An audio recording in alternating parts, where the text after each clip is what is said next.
What's going on, guys? Welcome back to Side Hustle Enterprise. I am your favorite host, John Maz, and this, of course, is Market Watch Wednesday. This is a live stream. Join the conversation, share your opinions, share your thoughts. We got some stuff to go over today regarding AMC. Of course, we're going to talk about cryptocurrency because we know that is a hot topic always. And I also want to know what you guys are doing in your day-to-day lives. What's your side hustle? Share your thoughts, share your opinions. You can always find me on Discord. I try my best to respond to as many YouTube comments as I possibly can. I do have another video coming out this week talking about mining, cryptocurrency, profitability around the L3. So make sure you tune in for that one and set your reminders for when that comes out, potentially on Friday. So without any hesitation, let's dive right in. Let's see what we got going on. I'm going to pull up my chart here for a little bit while we wait for the room to fill up, and hopefully we'll get some interesting conversations going and, maybe catch a price movement here on AMC.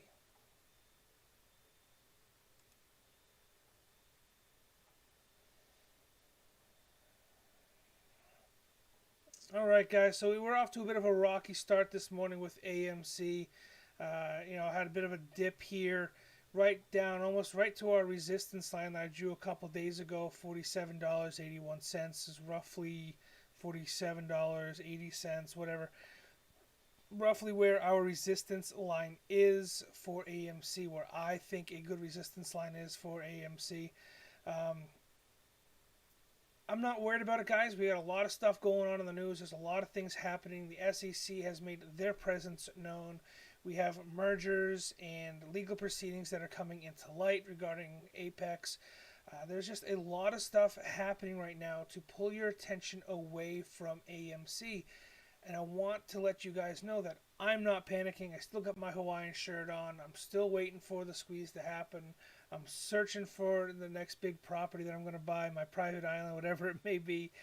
I'm not panicking, guys, and I really hope you guys aren't as well.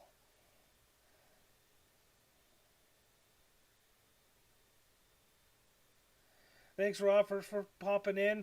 Appreciate your support, man. Always glad to see you. Work comes first. I understand. So, do what you got to do.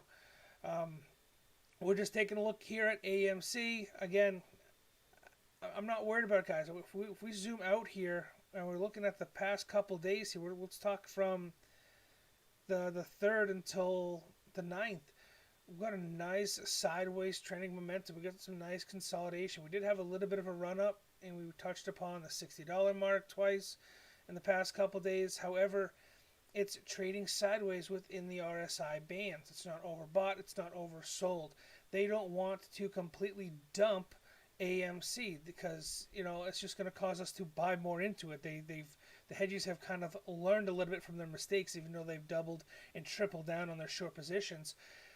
They don't want the momentum and the volume to be there with AMC. They want us to focus our attention on other things. We had, someone that I'm not super fond of. I don't typically watch, but he's been very interesting, I guess, to say the least, to follow a little bit. I know a lot of people are talking about him. That would be, Jim Cramer. And he posted this morning. He had this up and running this morning. We're talking about Me Mania, a year-to-date performance, AMC, GameStop, BlackBerry, Bed Bath & Beyond, and Clover. It's a distraction, guys. Yeah, they threw AMC up there because it is a top training facility, but his focus on this whole conversation was Wendy's and was Clover. They're trying to focus our attention in other locations, in other places. They're trying to short these other positions, short these other companies, get run-ups, so you put money and volume into these companies and take your attention away from AMC and GameStop. When you do that and you put money into the market and you dilute yourself, yes, diversification is always important. I hope you guys believe in diversification. But in this case, in this scenario, a lot of that focus and attention and that volume that you're pulling out of AMC is allowing these hedge funds to close their positions behind the scenes, to kind of, sneak in money, make gains where they can, hedge their losses a little bit, and so on. So focus your attention read the facts, read between the lines, see what's going on. The squeeze for AMC is still coming. GameStop could potentially keep running up. Um, there's a lot of stuff happening right now, and I don't want to drag anybody down and just throw tons and tons of information at you, because I could do that. I mean, I've been sitting here reading a document. I'll share it with you guys. I got it linked in the video below. Um, let's see here. Where is it? Here it is. Amendment number 2. This is a merger between North Star and Apex Securities. Um, and within that merger, they have to discuss any legal proceedings that they have going on. A major one being with Apex. Apex has a major legal procedure in the works, in the process right now. It's amazing to see what things are coming, what things are being divulged and kind of being snuck under the radar as they're focusing our attention on other things. This came out on June 4th, but everybody's attention was on something else. So a lot of this kind of went under the radar here. I'm going to zoom in here. This is a huge document. There's lots to read here. I'm not going to go over every little detail with you guys. But this is a merger or document for procedures for a merger between North Star and Apex. Let's zoom down here to page 182 first.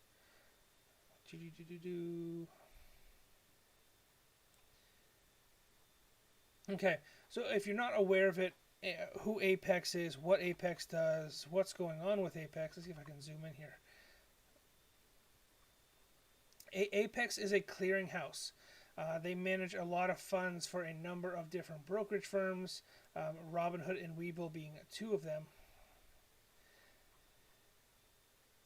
And they've taken major hits in the past couple months because of GameStop, because of what's going on, and because they're underway with a huge lawsuit. Let's see if I can pull up just who Apex is, so you guys kind of have an understanding of how many brokerages they have underneath their umbrella. So we have Webull, we have Ally, Stockpile, Option, Level X, eToro. Robin, who we know is a big one here. Webull is another one. There are so many brokerages that use Apex as a clearinghouse, and they've lost a lot of money. They have been stepping on their own toes, more or less. But this whole merger, this whole thing that's going on to merge or to consolidate Apex into North Star Financial, a lot of stuff has come to light. One of the biggest things when you have a merger like this, when you have a documentation that comes out like this, they have to disclose any legal proceedings. Both companies really have to disclose any legal proceedings that are going on, that are underway within their companies. So we zoom in here to page 86, legal proceedings, right? Let me see if I can highlight United States Office. All right. So this is calling out not just Apex, but it's also calling out the DTCC as well. Filed in the United States District Court for the Southern District of Texas for Fox vs. Ally Financial is one of them. And then we also have plaintiff alleged that Apex, along with over 30 other brokerages, trading firms and clearing firms, including Morgan Stanley, E-Trade, Interactive Brokers, Charles Schwab, Robinhood, Barclay, Citadel, and the DTCC. Okay, so we're not just talking about brokerages, we're also talking about a regulatory faction, the DTCC, who is supposed to be monitoring all these things, who is supposed to be keeping control of everything that is going on and assisting in these clearinghouses in the way they operate, right?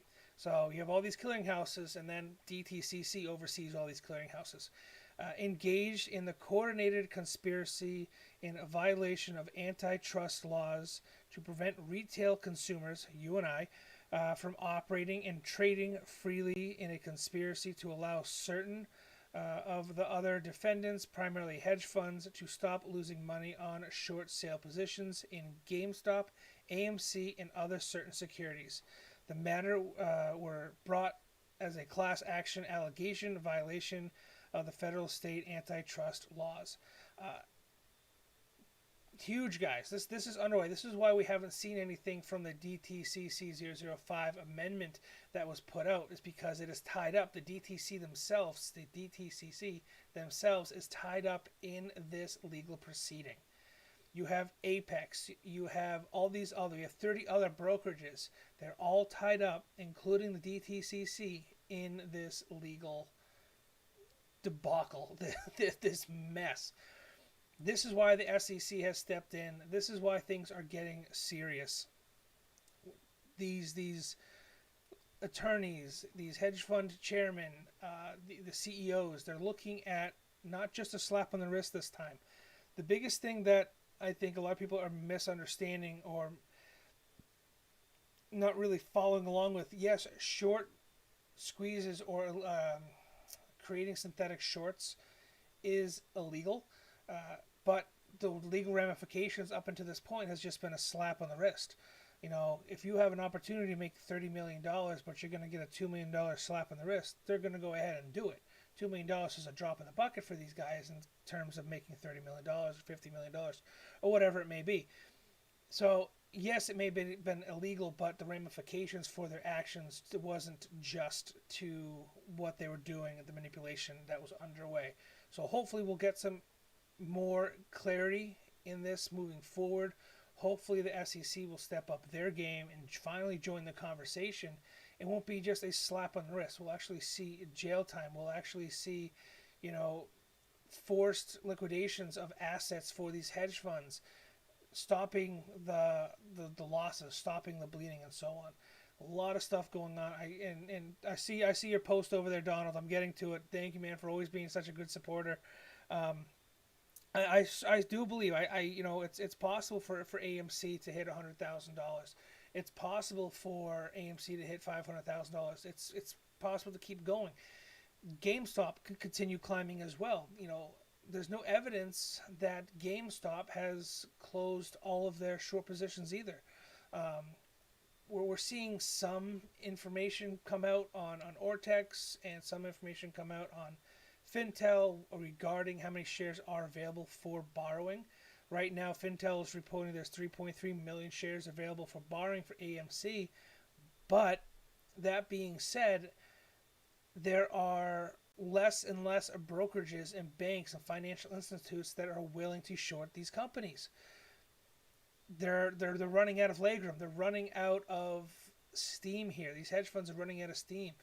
Bank of America,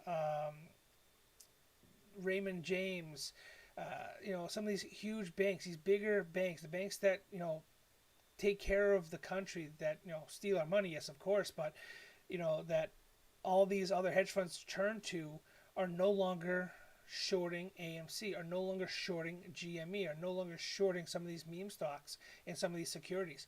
So they're running out of places where they can double down, triple down, and, even force these positions to stagnate, to pull our attention away from other securities. I think it's great. I really do. I think this is a step in the right direction. I think, potentially we could see the squeeze start today. Some, huge news coming out today would be the share count. Hopefully today we will get the actual share numbers of AMC. We're supposed to have right around 500 million shares of AMC right now. Anything over that, and they're all synthetic. So if we have 800 million shares or 1 billion shares of AMC, so we have a 50-50 split of synthetic shares versus actual shares, that's going to trigger the short squeeze. That's going to send a signal directly to the SEC, directly to the people that are watching this, that yes, these are naked shorts. They have not completed the proper filing for them. They have not closed out them in the time frame that they were given to close out those naked shorts. It's down to the wire, where we're really getting closer and closer. I think too many people understand how big this really is. This goes beyond money. This goes beyond what we're seeing and the gains that we're gaining. Yes, I mean, my account is up. I'm up thousands of percent in my account, not just from AMC or GameStop, but from cryptocurrency as well. Lots of people are doing very, very well this year, and despite the fact that we're in a pandemic. But a lot of people have the opportunity and the time to sit down, do the research, do their digging, and really figure out what is going on with their finances. Really understand what these bigger money makers are doing to their wealth, to their money, and why they can't get out of the rut that they're in. This is going to be a complete change in dynamic across the world, not just our country, but the world. This is going to completely upset the financial market, in my opinion. We're going to see a complete flip. Complete flip. We're going from, a system here, in the U.S. One of the biggest things that was my grandfather always said to me was the rich stay rich, the poor stay poor, and the middle class pay for everything. We were getting away from that mentality. It's now, the poor and the middle class that are taking money from the rich. The whole transition, the whole dynamic is doing a complete 180 and going to be standing on its head. It'll be very interesting to see how the future is going to unfold after all of this cools down. I know there are a lot of legal amendments and ramifications and documents that have come out that have the terminology that they're using is cool down period across all of these factions. Those are their exact words, cool down period. So it'll be interesting to see again how this is going to unfold. There's just so much going on. We have this, I hope you guys are staying positive. I know I'm staying positive. I'm sitting here in my my Hawaiian shirt, looking at properties, looking at, I'm trying to stay positive. I'm trying to focus. I'm not looking at AMC. I'm not keeping it glued to my screen. I know it's going to squeeze. I know it's going to pop off. We've talked about it in other videos. I've told my wife, I've told, other members of the community, I've got a 60-day hold and everything. I'm not worried about it. I'm taking my time. It's going to happen. And I just want it to happen correctly is what I'm worried about. We have a lot of movement. I think we're going to see today, towards the end of the day, into tomorrow and Friday, based upon just a gamma squeeze alone, based upon options in the money. So let's turn back. Ronald's getting on Keith's case there. Thank you guys for showing up. Appreciate you. We had a bit of a dip this morning with AMC. But we had a bit of a gamma squeeze last week. 2 weeks ago, last week now. We had a big run up, $77, right? A lot of that I think has to do with the fact that options were expiring in the money. We're getting that gamma squeeze. We're getting that influx of volume. Now, right now, with the price dipping a little bit, not as many options are going to be expiring in the money, but there's still time for the price to return to climb back up. We have a lot of positions here. $55 strike price, we have 16,723 contracts. Okay, multiply that by 100. That's how many shares are tied up within that option chain. That is a lot of money, guys. That is a lot of stuff going on. That is a lot of volume being pushed around. $50 is another 16,000 contracts, right? And this option chain goes all the way up to $145. So that is a potential push that we could see by Friday to up to $145 by Friday just from the gamma squeeze alone. That's not taking into consideration the fact that we have the share count potentially coming out today and tomorrow. So we'll actually get to see how many synthetic shares are in the market, which could potentially, cause the squeeze to happen. So we have two big catalysts. We have two major things that could potentially push the volume and push the price of AMC up this week. One being the gamma squeeze, and two being the stock count. Now, I had mentioned it in other live streams and other videos. I was waiting for June 2nd. June 2nd came, and we got that huge run up. We got that 77 price. We've now since fall back down. We've consolidated, which is great. We're sitting in that nice range for the RSI bands. it's going to be an amazing run up just to see this strike price come into play. Now, not not to just be someone who talks about it. I am putting my money where my mouth is, pretty much. I have option contracts at the 145 strike price. That's how strongly I feel about it coming to terms this Friday. Okay, this is all the option chain for this Friday. Another potential giant option chain is next Friday, the 18th. We have a lot of contracts, even more contracts expiring in the money. We have 200 contracts alone at $5, at 5 cents. And again, it goes all the way back up, $145. So the more the price climbs, the more options become in the money, the more options have the potential of expiring in the money, the more volume is pushed into the market because you have the opportunity. So if you sold prior to the expiration date of these contracts, you have the opportunity to exercise the contract or to sell the rights to the contract to somebody else. That is huge. So a lot of these guys are holding on to these contracts, and they're going to be either buying, they want their shares, or they're going to be selling the rights to those shares to somebody else. And it's going to drive the price up. And it's going to keep going. A great site, if you guys don't have access to Webull, or if this kind of gets a little daunting and a little confusing to look at, you have your strike price, your ask price, and then you have your open interest, right? So we have the strike price here. Let's go to in the money or at the money. So right now at the money is $51.10. So $51 is your strike price.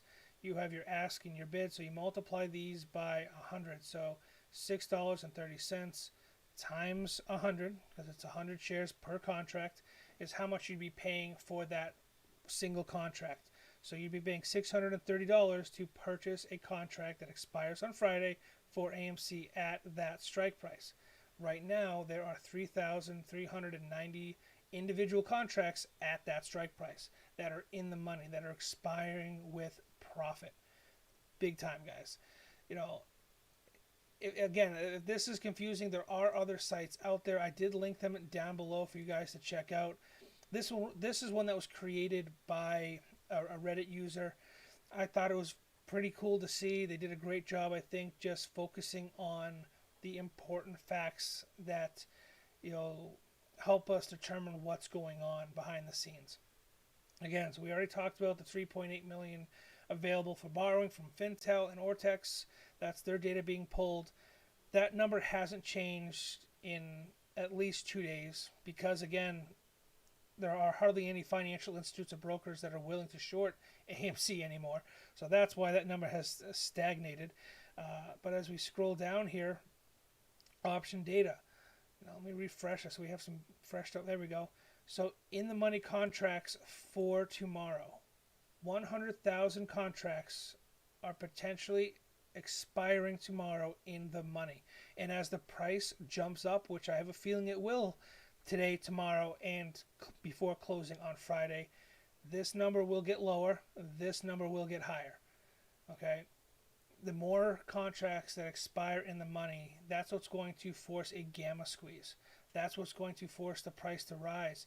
That's just talking about option data. That's just talking about a gamma squeeze. That's not the short squeeze. That has no effect on the short squeeze. This gamma squeeze is a whole separate entity. It's a whole separate thing. It's still potential to make millions of dollars for so many people. Again, like I said, I have option contracts for the 145 strike price that I purchased a couple days ago, expiring in July. So if it runs up tomorrow to 145, that contract is going to net me some serious cash just from that single contract. Single contract at 145 strike price. I have other contracts that are 1,000% in the money right now because I bought them at a $17 strike price and we're at $55. I can either hold those contracts and buy them outright, buy the shares that they represent, or I can sell the rights to that contracts into the marketplace. That's the beauty of options, guys. But it's also very dangerous. You can also lose just as much as you're putting into it. Be careful. a lot of stuff going on, a lot of data. I know I'm throwing a lot of information at you guys, the guys that are listening, the guys that are, that check out the channel, that support us on Discord, that support me here on YouTube. I appreciate you all. I hope this information kind of puts a smile on your face. It definitely gets my heart racing a little bit to see this information and to see how positive it is moving forward. And it cracks me up to see how much FUD is out there and how much focus that the hedge funds are putting on these other companies to pull our focus away. Stick to the game plan, stick to the facts, stick to what's in front of you. These are, they're great gains. If I was a day trader and I saw Clover run up 86% or I saw Wendy's run up, they're great potentials, but you could also get stuck with a bag as the company comes back down because it is a pump. It is a pump by the hedge funds to get your money, to get your liquidity, and pull you away from other stocks or other securities like GameStop, like AMC. Unfortunately for them, I don't have any other money to invest other than the money I have invested in AMC right now. I'm kind of tied up in AMC and DOGE going completely. So, it works out for me that even if I wanted to, I couldn't. But it's a focus game. They don't want to manipulate the market any more than it already has been. They don't want to drive the price of AMC down because they know that's what we're looking for. They know that if the price goes down on AMC any further than it already is, we're just going to have more people buy into it. So that's why we're seeing this nice steady consolidation, because there's no volume. There's a little bit of volume. I mean, millions of shares, yeah, but not compared to the run-up that we saw, the gamma squeeze here up to $76, $77. This is a consolidation zone. This whole area. Let me get some drawing utensils out here. There we go. This whole area, in my opinion, is all consolidation. This is all fear. This is the hedge funds not knowing what to do. They don't want to run up and create a frenzy, and they don't want to push the stock down because they know we as apes are just going to buy the stock as it goes lower. I know I certainly did. When it dipped back down to $37, I bought a couple more shares. I'm dollar cost averaging. I'm trying to keep my average cost per share under $13 is my goal. So I still have room to do that. They don't know what to do. They're got their backs between a wall. They're stuck between a rock and a hard place. However you want to say it, it's just coming to a point. It's coming to a head. We're seeing this consolidation in volume. We have the share count coming out. We have the gamma squeeze potentially happening this Friday and next Friday, 2 gamma squeezes. So it'll be a second and third gamma squeeze potentially if we don't see the squeeze by then. The squeeze is only going to increase the gamma squeeze. The gamma squeeze is only going to increase the short squeeze. They will feed off of each other depending on which one happens first. So the gamma squeeze that we got back here on the 2nd, we got that run up from 30, whatever it was, $27, $37, up to the 76. That was a gamma squeeze. So now this is our new floor. This is our new baseline. This is where the numbers are going to come off from here. So if we have another gamma squeeze pushing up the price even higher, that's going to create another level of consolidation before the squeeze happens. They could potentially, like a domino effect, and topple over each other, pushing the price to the $100,000 or the $500,000 floor that everybody and all the AMC apes are talking about. It's potential. It's completely possible and plausible. I'm happy. I'm excited. I hope you guys are too. I don't know what else to tell you guys to keep you guys, positively, thinking. I got the Hawaiian shirt on. I'm looking, like I said, at my new private island. It's a fun time to be in the market. It's an exciting time to be in the market. Just be careful with your money and make sure that you do the best you can and research as much as you possibly can. Got any tips for stock or crypto? Any other stock crypto tips?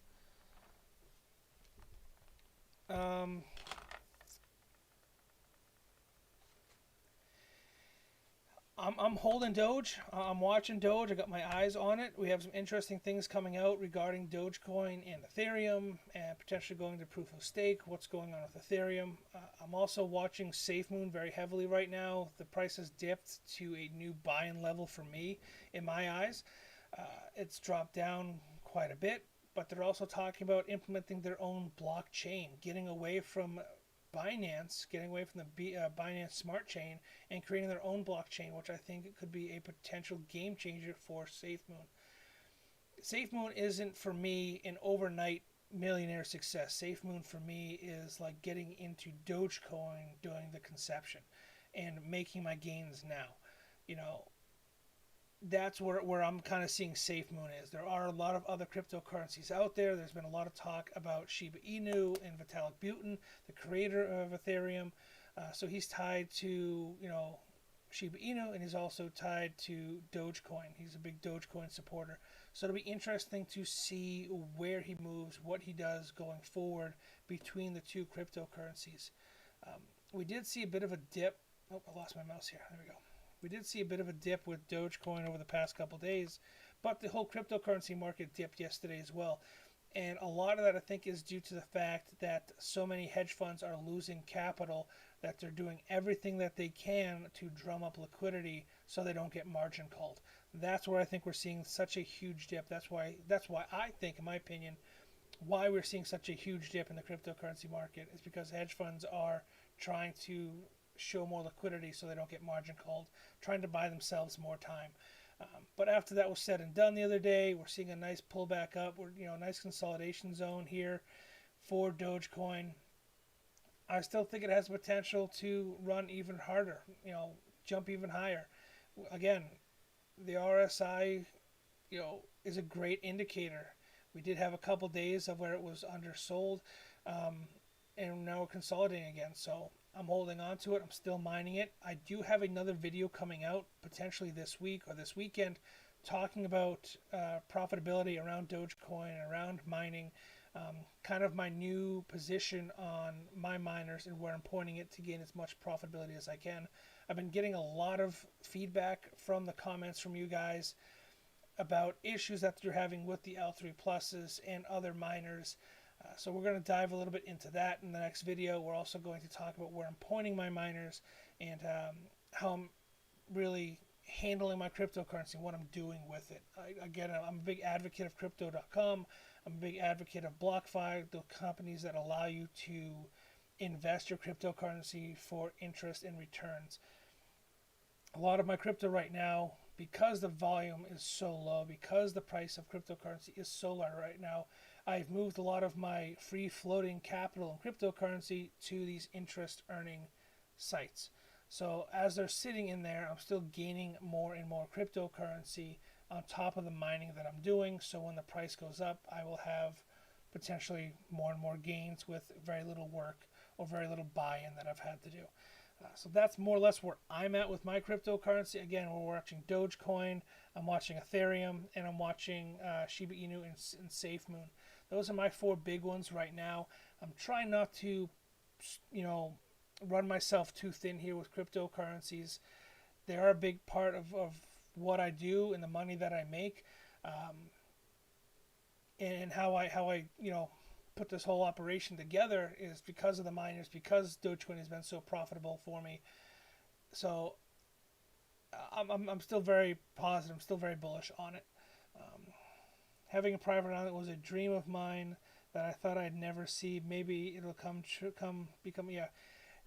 It's going to happen for a lot of people. We're seeing a complete transition of wealth, complete wash of the whole economic system. We're going to see millionaires, billionaires become nothing. We're going to see working class guys become everything. I just hope that everybody that follows along with the channel, everybody that has been supportive, takes at least one thing away from this whole endeavor with cryptocurrency and with AMC and with the large amounts of short-term capital gains that a lot of us are seeing. Call a tax attorney. You can find a tax attorney and not pay an arm and a leg for it, but if I'm making millions of dollars, tens of thousands, hundreds of thousands of dollars, I'm gonna spend $2,000, 2,500, whatever it is. Hire a tax attorney and make sure I'm doing things correctly. Make sure I'm doing things properly. Make sure that I'm not overpaying on my taxes and I'm holding as much capital as I possibly can. Some states, a lot of times, it's, whenever I do my short-term capital gains, not capital gains, the short-term capital gains, it's a 37% tax. There are loopholes in there. Me doing a YouTube channel, me sharing my information with you guys, having an LLC, having a business, I can kind of take a little bit of a tax break on my assets because I talk about them with you. I share my information with you guys.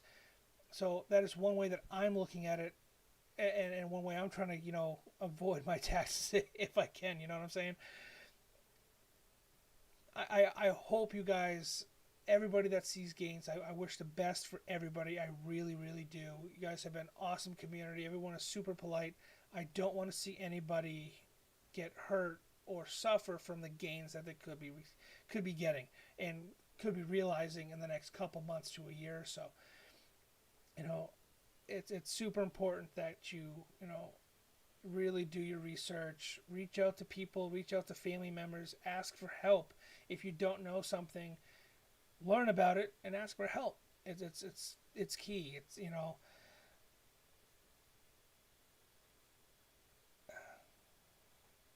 We got some comments here going on. I want a little land and a tiny house, and I'll be so happy. I did that. Ronald is saying sold and moved to Belize. That's great. I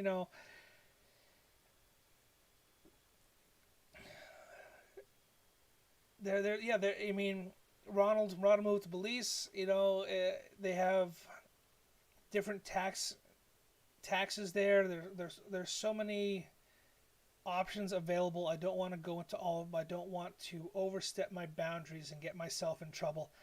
I mean, right below my chin here, I'm not a financial advisor. I'm not a financial expert. I've just done as much reading as I possibly can to protect myself, protect my assets, and I'm sharing a little bit of information that I have with you guys.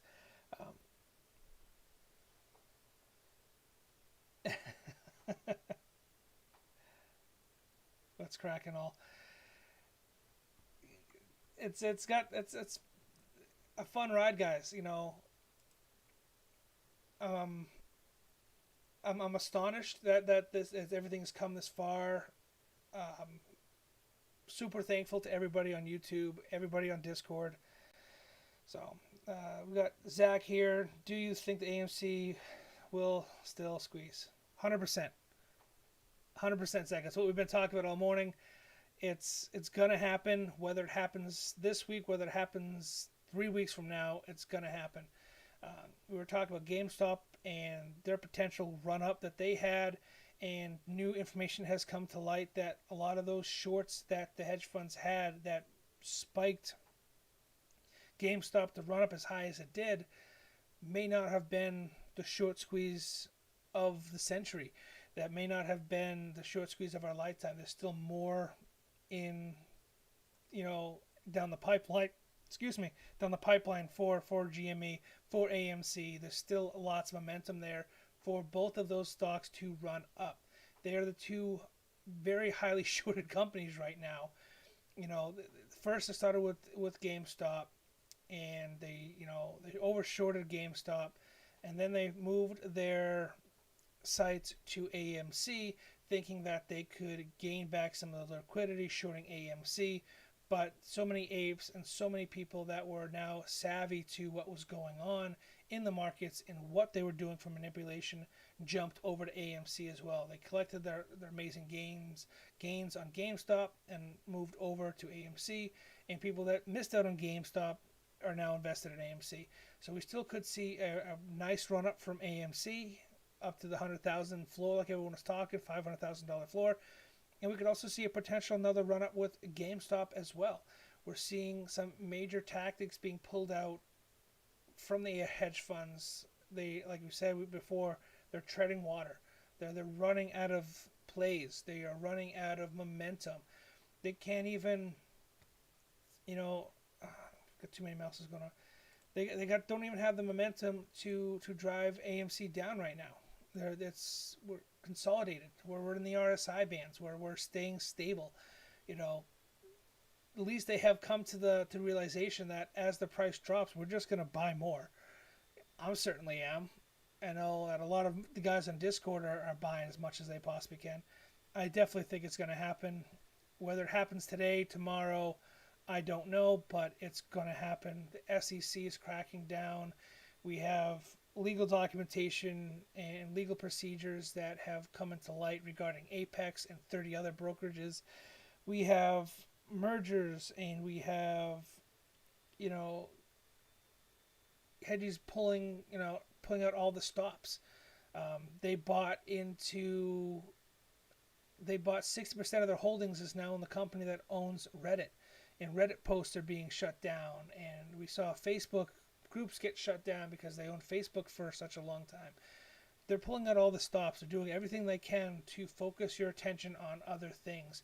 And that just tells me, as they're pulling our focus away from what's important, AMC right now, GameStop, on to Wendy's, on to Clover, that is just a play on them. That is just a tactic for them to try to collect as much liquidity as they possibly can to keep this margin going.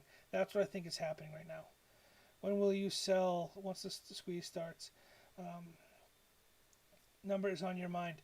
So I definitely think we could see some major gains as the company runs up. Again, short squeezes don't typically trade like traditional stocks.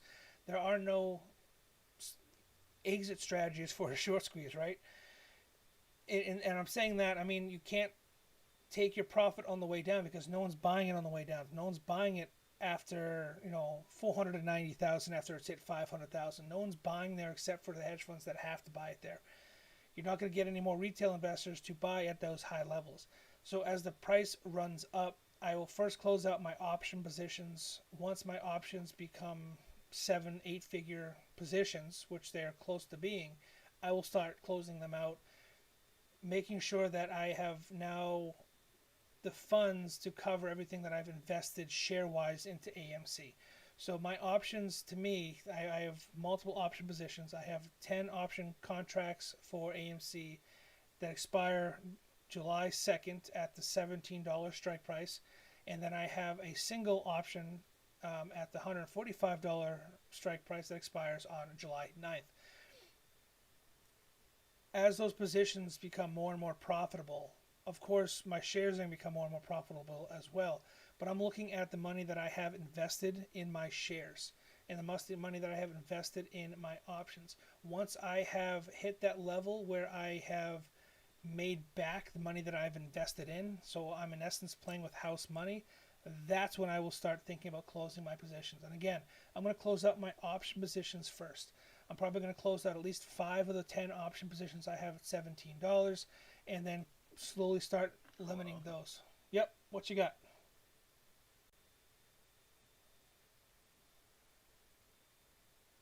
We got some guys over on Discord. What you got going on, guys? Hey, what's going? Welcome to the live stream. Thanks.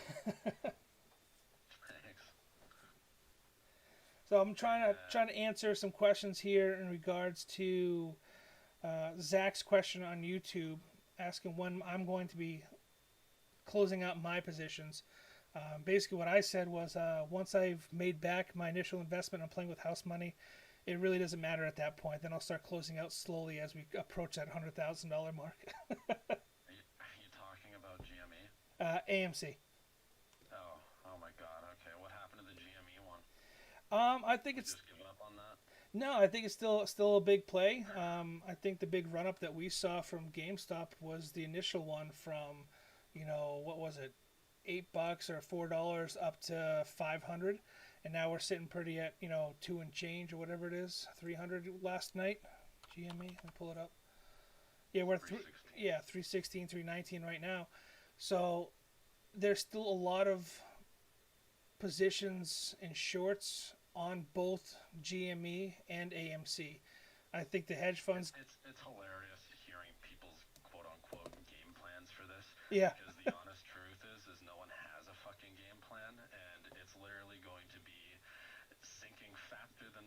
damn Titanic when people decide to pull the trigger. Right, right, and that's what I'm saying to these guys. I'm going to dollar cost average out as it climbs. I'm not waiting for it to hit the top and try to close my positions on the way down because no one's buying on the way down. You're doing that. That's interesting. What's that?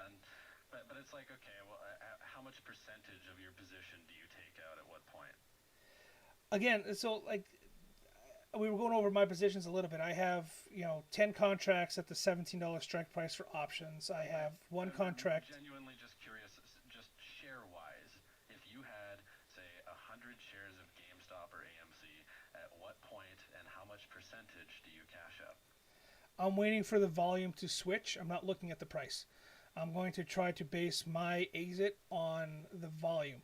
So as I see that green candle and that green spike within the volume, as it transitions in the RSI and the volume levels, then I will start liquidating my position.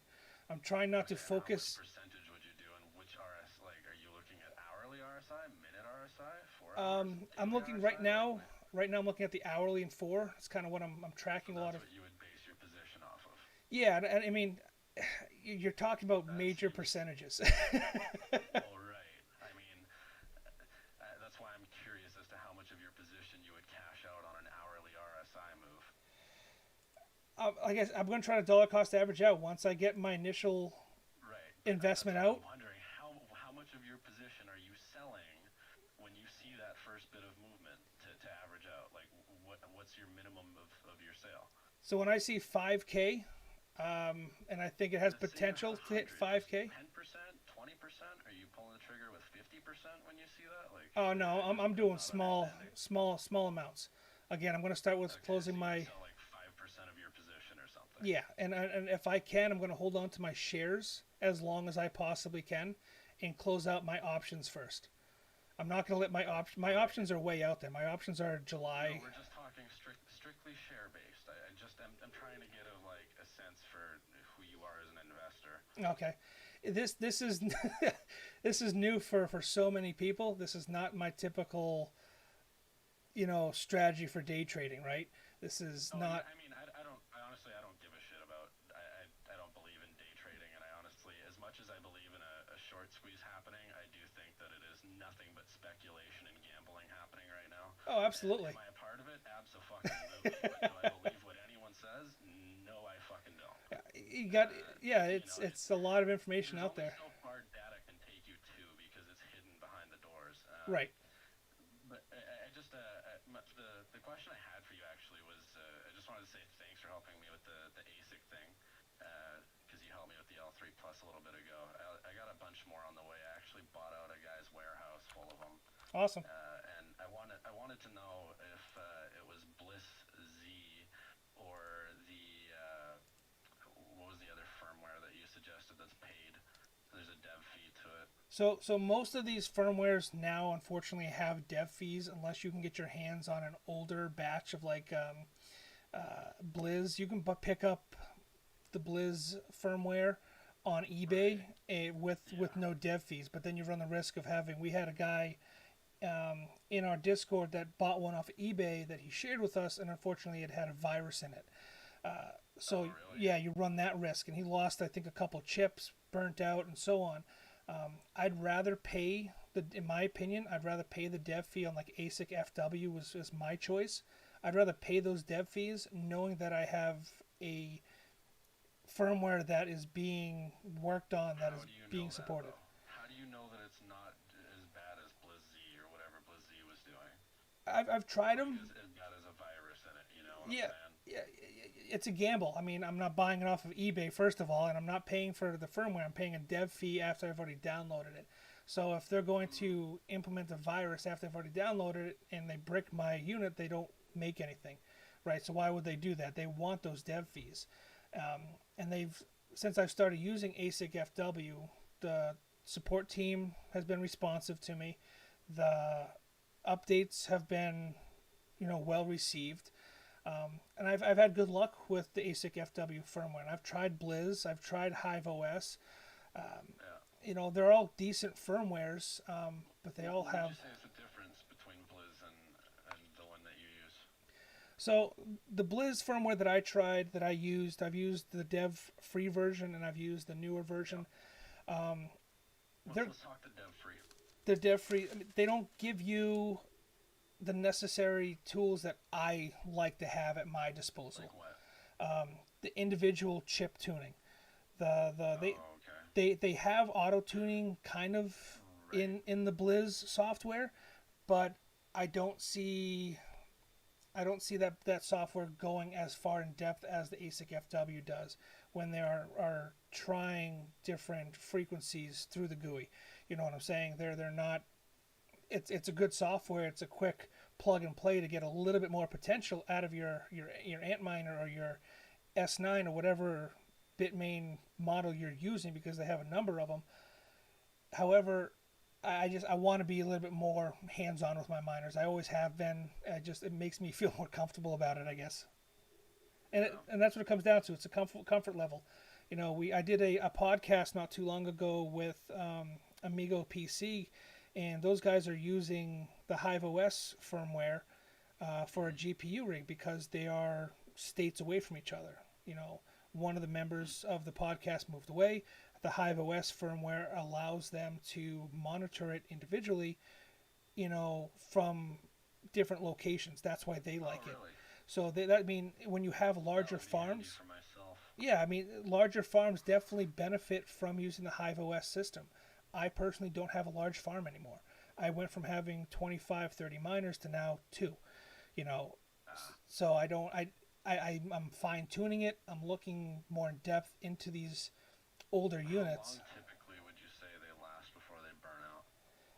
I have a batch one L3 batch one that I paid L3 plus batch one that I paid $3,400 for the day they came out, and And it's it's still going? still running strong and overclocked to the max. And this is a machine that used to Wow. be submerged mined as well.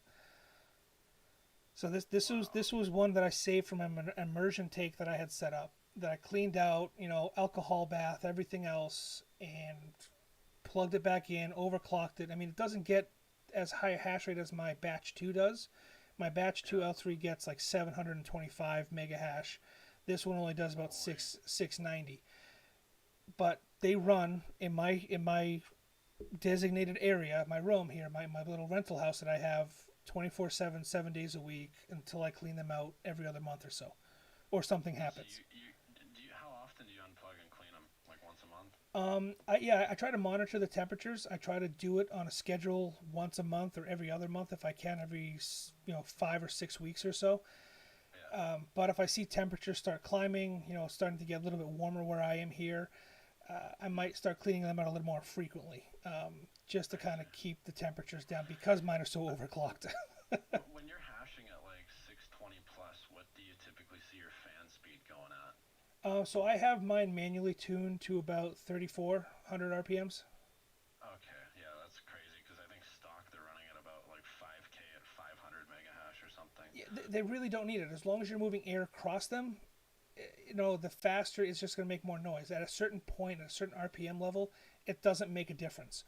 You Yeah, know, yeah, and that's the first issue I was having was the noise thing. So I'm actually rigging up a huge ass like shelving unit, and I'm gonna hook AC into the back of it. yep, And then the next bit was to sort of like either get silencers or like hook a ducting system to the front of it and have it vent out somewhere. But I don't want to screw with the fans, and I also don't want to like have it be unnecessarily fucking loud yeah. because it's gonna all be housed in a giant server room, and I don't have to pay electricity. Well, that I mean that's you got half the battle beat right there, not paying electricity. You Oh, know, I know, I know. When I heard that, I shit myself. I basically got access to a giant fucking AC cooled server room, yeah, and and that's one of the no things. electricity. Yeah, that's one of the things I'm going to be talking about in my next video, talking about profitability and pools and electrical cost. There are so many office buildings right now that will allow you to do digital space, but give you access to their server room. So you can Yeah, pay, $60 a month or whatever it is for a digital office, but have access yeah, to their server room with free electrical costs. So you sneak in a couple of your servers, your miners, yeah, and yeah, you plug and yeah, play, and yeah. you walk away. What's that sound? Oh, it's just the server room. It's got a couple bad fan bearings. Don't worry about it. I was just stuffing a towel under the door or something. Yep.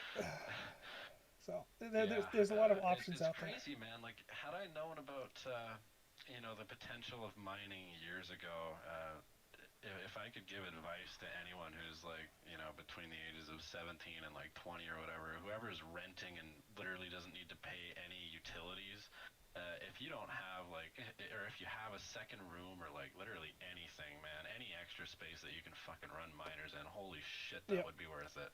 Even one miner would pay for your, like if you paid the electrical bill here, it pays 3 times what your electric bill is. Yep. Like I mean, it's well, nuts. so you can do rent hacking with miners. A lot of these, YouTube Yeah, just financial go and rent out gurus. something and Right. just fucking slam the electrical. I feel like you'd get booted so quick over here for that though, just because they would definitely know you're doing some shit. They'd obviously assume it's a grow up first of all, and then go and look a little more into it and find out, you know. Yeah. So I mean, exactly what you're saying. I mean, that's when I started mining. That's exactly what we were doing. I had a buddy that had a 3 bedroom house. He kicked out his Oh yeah. tenants, and we ran the miners in the 2 extra Oh bedrooms, yeah. and we just Yeah. insulated the crap out of it. So Yeah. those miners, one or I wouldn't even say half of the miners, because at the time we were doing it, we were mining Litecoin, not Dogecoin, and that was Yeah. super profitable. But I want to say like three of those miners, 3 out of the 30 that we had, was paying pretty much for his entire rent. Everything. So Yeah. I mean, I got Yeah, it's two, crazy. and where we're getting back to that level. I mean, I have my 2 miners mining Dogecoin and Litecoin. I'm merge mining right now, and I'm making 600 plus a month, paying my electrical and or half of my rent, whatever you want to say. So it's definitely getting back up to those levels again. Yeah, I mean, I hope so because the fucking shipping time I've got for some of these machines is absolutely insane. I've got to wait at least another month to 2 months before I actually receive a bulk shipment of these. Hmm. But until then, it's funny. I've got Amazon or FedEx, not Amazon, but Amazon bringing me fucking power cables that there's a global ass crisis for. I can't even believe that. Like Yeah. literally no place in my entire city has C13, C14 power cables. Yeah, it's a tough one. I mean, you can run the risk of running something a little bit lighter, but then you're gonna melt the plug. You know, Yeah, no, no. or what happened. I'm in an old rental. I mean, I have it's a house. It's not an apartment, Yeah. but it's a rental, and it's an older house built in the 50s. So Half you of the thought, wires, yeah. I mean, I didn't. I'm a welder. I know electricity for the most part. I'm not an electrician, but I understand power. So I'm going through mm, some of these electrical cables, making sure that I can run my miners. And of course, what happens? Someone behind the wall tied in an old Romex cable, almost no insulation to some newer stuff, and right there was the pinch point, and just the resistance melted half my cables. ah, So I had to pay for an wow. electrician to come in, everything else. So yeah, you run the risk, doing that in a rental unit. Hopefully, you're renting something that's a little more up to date than what I'm dealing with. But yeah, Yeah, no, I own now, but when I was renting, I definitely would have, like, had I known, instead of, I lived in a very cold environment that was super dry, so it was like perfect yeah. for running these things. And, instead of running ASIC miners, I stuffed the room full of marijuana. So, Hey, whatever works, man. yeah, right. But looking back on it, shit, fucking venting out and taking care of that weed was way more work than it would have been to plug in a machine. But we just had. I mean, I'm from Southwest Florida originally. That's where I just moved from, and that was the biggest thing. Either you had guys that were growing, filling these houses, rental houses up with 2 feet of dirt to grow, for the grow operation, or they were getting Yeah, popped because their miners were flagging the planes down with the heat, the heat map. So yeah, yeah. you're running the same risk. Either you're a miner or you're growing. So it's a roll of the Oh, it's dice for the cops now. hilarious. But What a world we live in. right, I yeah, I'm just hoping that a couple things don't happen to screw with my whole project here. Whether Doge crashes or something else takes over, or proof of stake comes in. Proof of stake's a little scary, especially with the whole Ethereum merge concept. yeah. Yeah, I mean, But I don't want it either. I'd rather, figure out a better way to mine than to move to proof of stake. I mean, I've done master nodes in the past. They're profitable for a very short amount of time. They're not long term profitability. So, I'd like to see a better operation for mining for Dogecoin rather than go to proof of stake. But if, yeah, but what's that gonna turn to? Because there's like, I mean, unless Tesla just announces that yeah, our cars are gonna start mining for you, and it's way faster than ASIC miners, so everyone right, should just drop everything that you're doing and buy one because it'll be an appreciating asset. yeah, and Then not yeah, right. Not everybody can move to electric, or off the grid power, whether it be solar, hydro, whatever. But yeah, if they do switch to proof of stake, like we've seen with other cryptocurrencies in the past, because these miners exist and people don't want to turn them off, myself included, they'll transition to other coins, like we were doing in the party pool in the Discord server that has unfortunately kind of died a little bit. But we were testing other cryptocurrencies. You move your hashing power to the next profitable coin, and that'll yeah, spike for a couple months. And by having those cryptocurrency miners at your disposal, you're already ahead of the game. So it's just picking the right cryptocurrency on that algorithm, and for hoping sure. hopefully you're rolling the dice correctly, and you're getting on the next Dogecoin, you're getting on the next Litecoin, whatever it may be. Yeah, and the only thing I see my fucking machine mining over is Digibyte. Yep, Digibyte. I mean, Still don't know what it Goldcoin, is. whatever it may be. Verge is another one that's also on the script algorithm. I mean, there are plenty of other script algorithm based cryptocurrencies out there, and we're seeing kind of a transition with the GPU miners as well with Ethereum. A lot of people are switching over to Ravecoin, or Ravencoin, whatever it may be, Huh.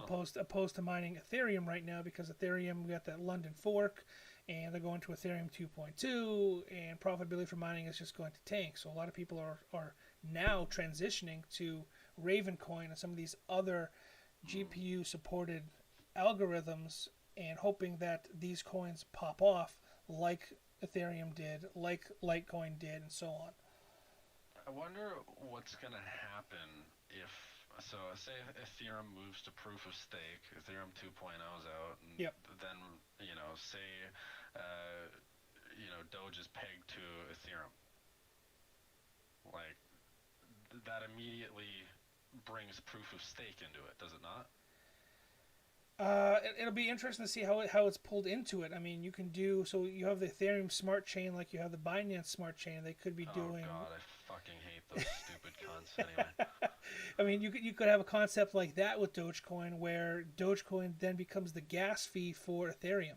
That was something that I read in a forum at Oh, one point in that time. okay. That's interesting. Holy So I mean, you wow! get I away from never considered that. right. It pumps the price Where of did you see Dogecoin. that? I think it was like the Bitcoin forum, the BTT forum.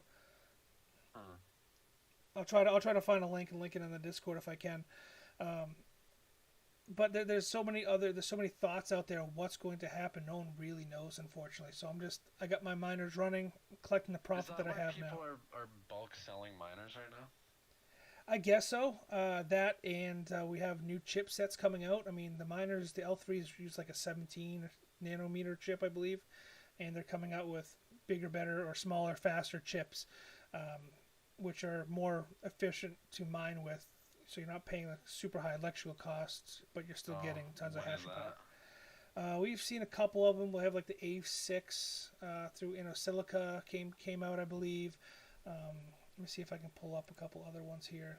There was a couple other Oh, new. oh, you're just talking like they're just slightly better miners though. Right. Well, slightly better Yeah, hash rate, but you're also cutting your electrical costs. So even though if the hash rate is the same and you're paying less electrical costs, it still becomes more profitable. right. Uh, yeah. Then Silica A6. Like, good luck getting your hands on one though. Right. Right. Like, Exactly. it makes 33 US a day. I mean, That's why people are just resorting to L3s, right? right. I mean that's why I've always liked the L3 Plus and the L3 Plus Plus. One There's no difference between the two, is there? very very little firmware, Yeah. chipset.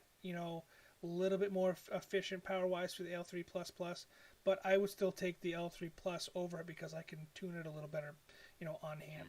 So I mean, you have like the Innosilica A6, right? That's at 2.2 gigahash for one unit, but you jam two L3 Plus together, and you're already at 1.4 gigahash. So you're right there within, still not as powerful, but 2100 watts for the A6 Plus, and then right. each L3 is like 830 or whatever. Right.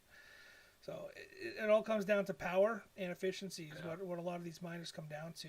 So it'll be interesting to see who comes out with something new first.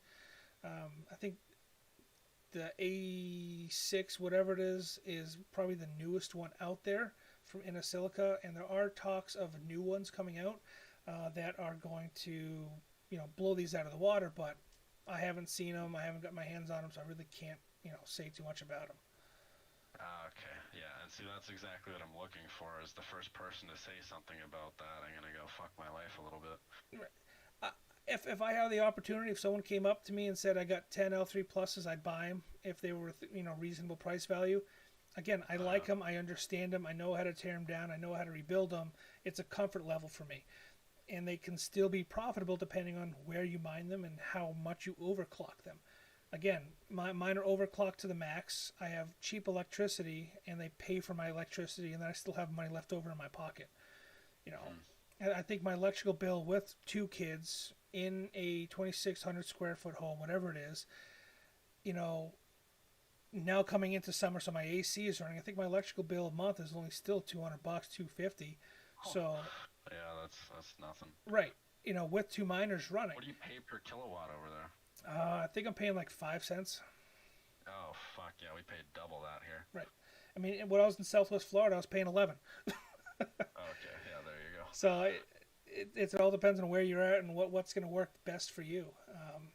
You see these new miners. I've done some calculations, and I literally just need, if I can get 6 months of no interruptions, 7 months ideally actually, of no interruptions mining Doge with no bullshit happening, then I should be like more than golden. Right. And you're talking at the current price, right? You're not talking about if it spikes. Yep. Right. Yeah, So no, if it just chills where it is, I just need 7 months of time with nothing happening right now, and then I'm good. Yeah, that's not bad. I mean, in retrospect, and kind of playing devil's advocate here, what other investment could you make to make your money back ROI in 7 months? There's nothing else out there. There's some gambles. I mean, I can go to the casino and put it all on black, yeah, but you have a lot of control with having this much control over it and still seeing it a return under a year. I think it's fairly good. It's not so much the income that it's going to bring, but the fact that it's just another source of large volume passive income. Yeah. And once that passive income becomes 100% profit, then it's like anything from then on is just like fucking bonus, Right, you're playing with house money at that point. Yeah. That's what it's all about. It's about stacking. We always talk. What this whole channel is about is talking about different hustles, whether it be cryptocurrency or stock trading, or you go and get your notary. You become a licensed notary, and you're doing that for $300 a pop. It's about stacking these passive incomes to the point where they're taking care of each other, and you can just kind of monitor from the sidelines. There's no such thing as a truly passive income. You always have to do some kind of maintenance, right? But to be able to stack them makes things a lot easier. My family's actually head of a notary. It's funny that you say that. It's something that my mother picked up years ago, and she does a little bit on the side. She's works in a real estate company, and she does notary. And she's like, "Why don't you ever do? Why don't gets on me to go get mine?" Or follow along with something else, just because it's something to fall back on. You're a little tight on cash or whatever. You go do a mobile notary and you show up to a title signing, and you make a couple $100 and you leave. It takes 15-20 minutes, maybe an hour at the most. So there's so many other areas out there to make a passive income that that's the whole goal is to set yourself up so you're not Well, work work yeah. work smarter, not harder kind of mentality, right? Exactly, exactly. And every single time I see, people doing construction work or labor or, every time I go to fucking Starbucks, it honestly makes me feel sick seeing how hard people work for nothing. Yep. Like, I can't even believe it sometimes. Yep. If it just, I'm not trying to sound like a dick or anything, but like just the way society's gone in that way in regards to treating people like cattle is just pretty horrific now. Yeah, I mean, and that's kind of always been, it's a bit different, definitely a change in dynamic. It was at the point of time, for example, I'm a welder by trade. I've done everything from aerospace to top fuel Harley Davidsons. I've done, you name it, I've had my hands on if it comes to metal. To the point where I taught, you know, classes on it at a college collegiate level. I'm really good at what I do, but I was killing myself doing it. And for what? The paycheck was decent, but it wasn't. I was still living paycheck to paycheck with two kids and mortgage and everything else.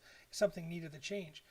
But 20 years ago, 30 years ago, even 40 years ago, that wasn't the case. Everything was, No. Well, it's because it was a cash positive society rather right. than a debt based one. Right. Exactly. Exactly. Yeah, it's quite unreal where the world has gone. It is, and I'm trying to get myself out of that rat race like so many others in our Discord. I hope that whatever little information and strategy that I've come up with may help somebody in the future. That's all I'm looking for. Yeah, good for you. So, I think that's all anyone's looking for. yeah. I mean, it's funny, the older generation that's 60, 70 years old now they're like just finishing up in their last few years of work, ready to retire, and they're all happy about it. And all I can think about in my head is, wow, if I retire at fucking 60, I'm a failure. Like, if I take 40 years in the system of being a slave to do that and raise, like even $1 million capital, like I'm a fucking failure. I don't even know. But that's just, I mean, I don't have kids. I got no expenses outside of, my own personal bills and whatnot. So, Mm-hmm. Yeah, I've man, got, it's different walks of life for so many people. Absolutely. yeah, for sure. So, I mean, I saw when I was teaching. So I taught for a number of years. I went and got my teaching certificate, my teaching license, whatever, in the state of Florida. And I saw kids, from 18 years old, 17 years old, right out of high school, all the way up to guys in their 60s, trying to, get a new lease on life.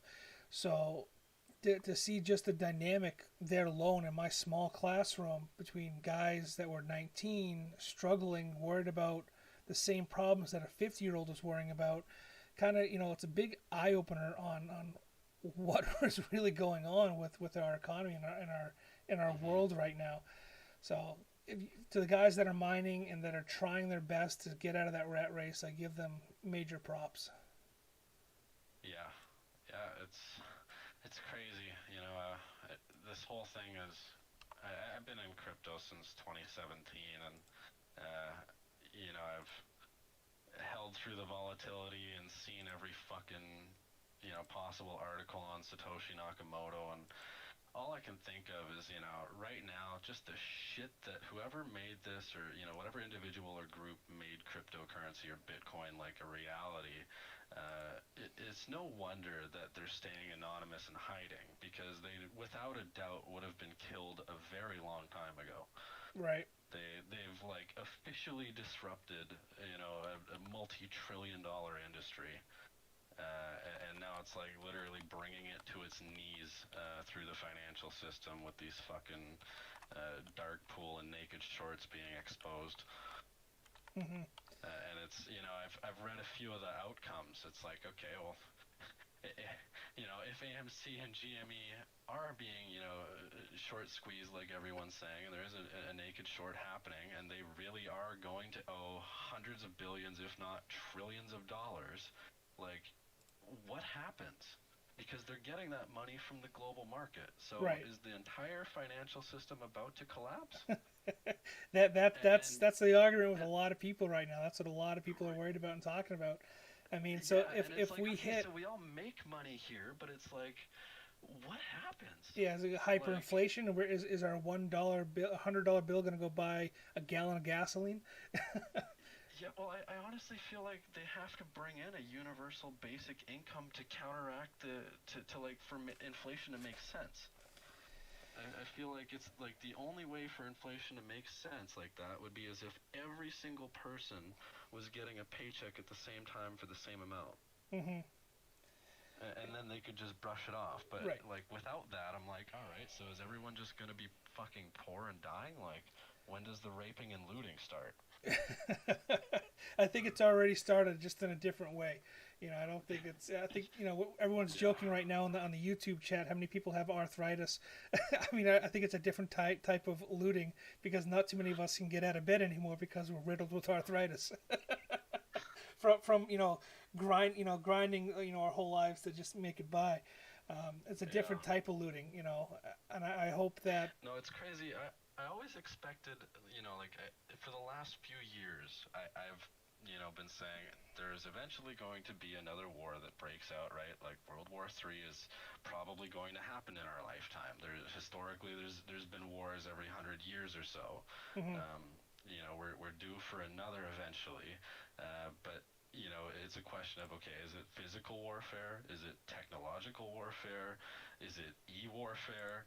And I think this is it. I think this is like the World War III that we're going through. It's not like this isn't like 2008, right? Like 2008 was bad, Right. but I think this has the potential to like do way more damage than that did.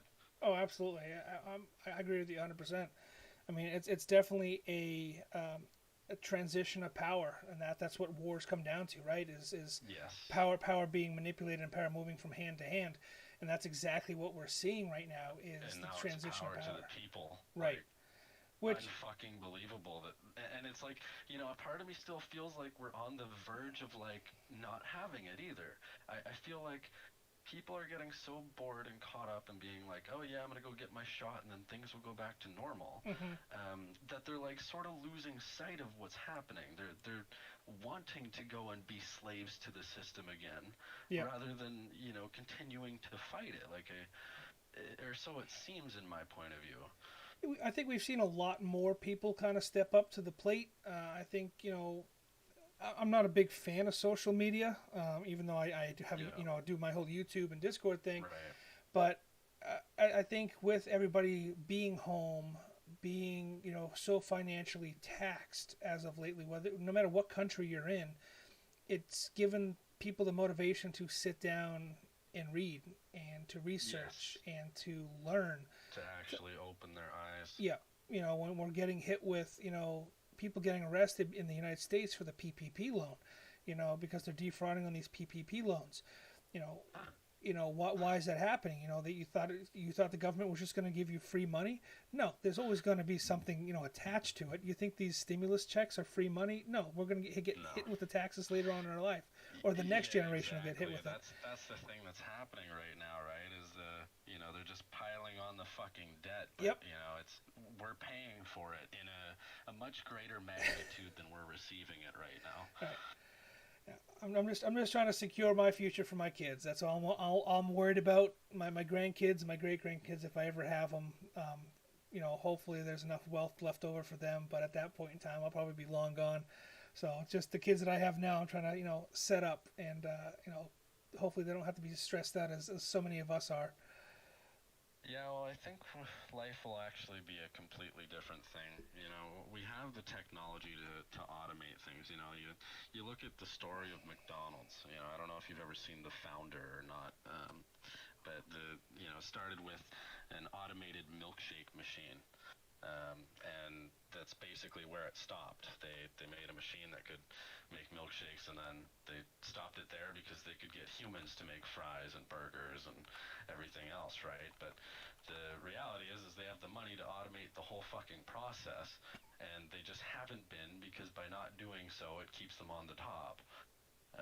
Now, when everything is automated, like Amazon warehouses and every single fast food place and restaurant you can think of to meet demand, Starbucks always, drive-throughs just absolutely blown up because, well, the people inside are too slow to make drinks. But you replace all that with a drink robot, and you Yeah. watch how quick, society just.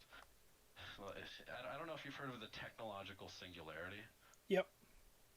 Yeah, so I feel like that's coming in 3 to 5 years, where technology is just expanding at such a rapid rate we can no longer comprehend what's happening, and it's very interesting to like believe in something like that Hmm. because not everyone can really wrap their head around it. Oh, I think it started years and years ago. I mean, Jeff Yeah, Bezos, Elon Musk, they've all been talking about it. Bill Gates, I mean, all these tech gurus, they've all been talking about it for years and years. AI integration, and yeah, and everything else. It's just a matter of time. Um, I mean, we have cars that are so sophisticated that not the best track record, but they drive themselves, and we're yeah. seeing Self-driving yeah, vehicles are legitimately a thing right now. you know, That's pretty people, nuts. on YouTube are making real lightsabers and are making Yeah, arc yeah, reactors out of comic books. From we're living in an age of technology where anything is possible at this point. It just comes down for to sure. money and resources. And once you Yep. take that away, which is what a lot of what's kind of You see happening right rapid now, expansion. right? You Yeah, see rapid yeah, expansion. You know, yeah, and it's cool because and that's why I think UBI is probably going to be a huge part of this because it's like, all right, these companies are going to get taxed heavy, uh, but they're raking in all the money from us anyway, so hmm. it's not going to matter. It's just going to be funding their rapid expansion even harder, Right, to hopefully a point where we're not slaves to it, but that it's actually beneficial to us in our everyday lives, and people can just live without needing to work. And if you want to and you're good at something, they'll accept you for it, and you can go and do big things. But I'm a firm believer that boredom drives innovation and creativity, and I don't think having a lot of people laid off is necessarily a bad thing because you're going to see a shitload of new local businesses form, and that's going to in turn support your economy even harder in the long run, right. because you're moving to homeland manufacturing rather than importing. I mean, that was the whole, that's big conversation that's always been on so many people's mind, is bringing things back home. Um, I try to, not talk too much about politics because it's always a touchy Yeah, subject with so many people. But yeah, we're getting to that point where something's going to break, and it's going to be one way or the other, and there's either going to be a happy winner and a very sore loser. So it's an inevitable outcome. It's just going to be very interesting to see what the future holds. I just hope I'm around long enough to see it. yeah, yeah. Well, I mean, I I think that the future is probably bright, um, because it either has to be or it's going to be annihilated. Any fucking week now, honestly. Like it's really scary to actually be going through something like this and understanding fully what's happening, Hmm. and then you just see normal people carrying on with their day-to-day lives, and they're, oh yeah, the stock market's down right now, and they don't know why, and Yeah, and it's their just, 401ks are diminishing, and yeah, it's a whole nother view. And then you try and tell them that, hey, uh, get in on crypto because the dollar is becoming worthless, and they go, you're retarded, hmm. you know I have a relative who is very well off, and he's done very well for himself over the years. And then I have another relative, and that is strong into cryptocurrency. Both these guys are very well respected, influential people in their own worlds. One is extremely crypto, and one is old school, money's king, cash is king type of mentality. yeah. You know, so it'll be interesting to see who is right. I'm definitely playing that middle ground right now because I've been in cryptocurrency since 2009, 2010. I'm all about cryptocurrency. I think it's definitely changing our world, whether people see it or not. But flip side of the coin, I day trade. I play the foreign exchange markets. And it pays for my bills. So to me, cryptocurrency is more of a long-term play, and the stock market right now is paying the bills. Yeah. I've been telling people, well, not telling, but comparing it to, it's basic. Currency is just a function of it, obviously. Mm-hmm. But the whole thing in general, behind the technology, everything, all of these quote unquote shit coins, it's basically the new stock market forming. Mm-hmm. Yeah, I mean, that's what we're and seeing. Absolutely. there's obviously pump and dump scams and penny stocks and things that are going to tank and go to zero, but it's no different from the stock market. Yep. Right. And it's just now there's and I think that's a lot what we're seeing today with the past week with Bitcoin and cryptocurrency dropping, is because all these companies are losing millions of dollars, in the stock market, and they're pulling the money out of crypto because it's not regulated, it's fast money, and it's easily accessible. Interesting. So Interesting. it'll be Could interesting. Yeah, I mean, after this all clears up, it'll be very interesting to see how strong the dollar is if we do get these squeezes. If the transition of power does change, where does that new money get put into? So many people that are involved in AMC and this short squeeze are people that support cryptocurrencies.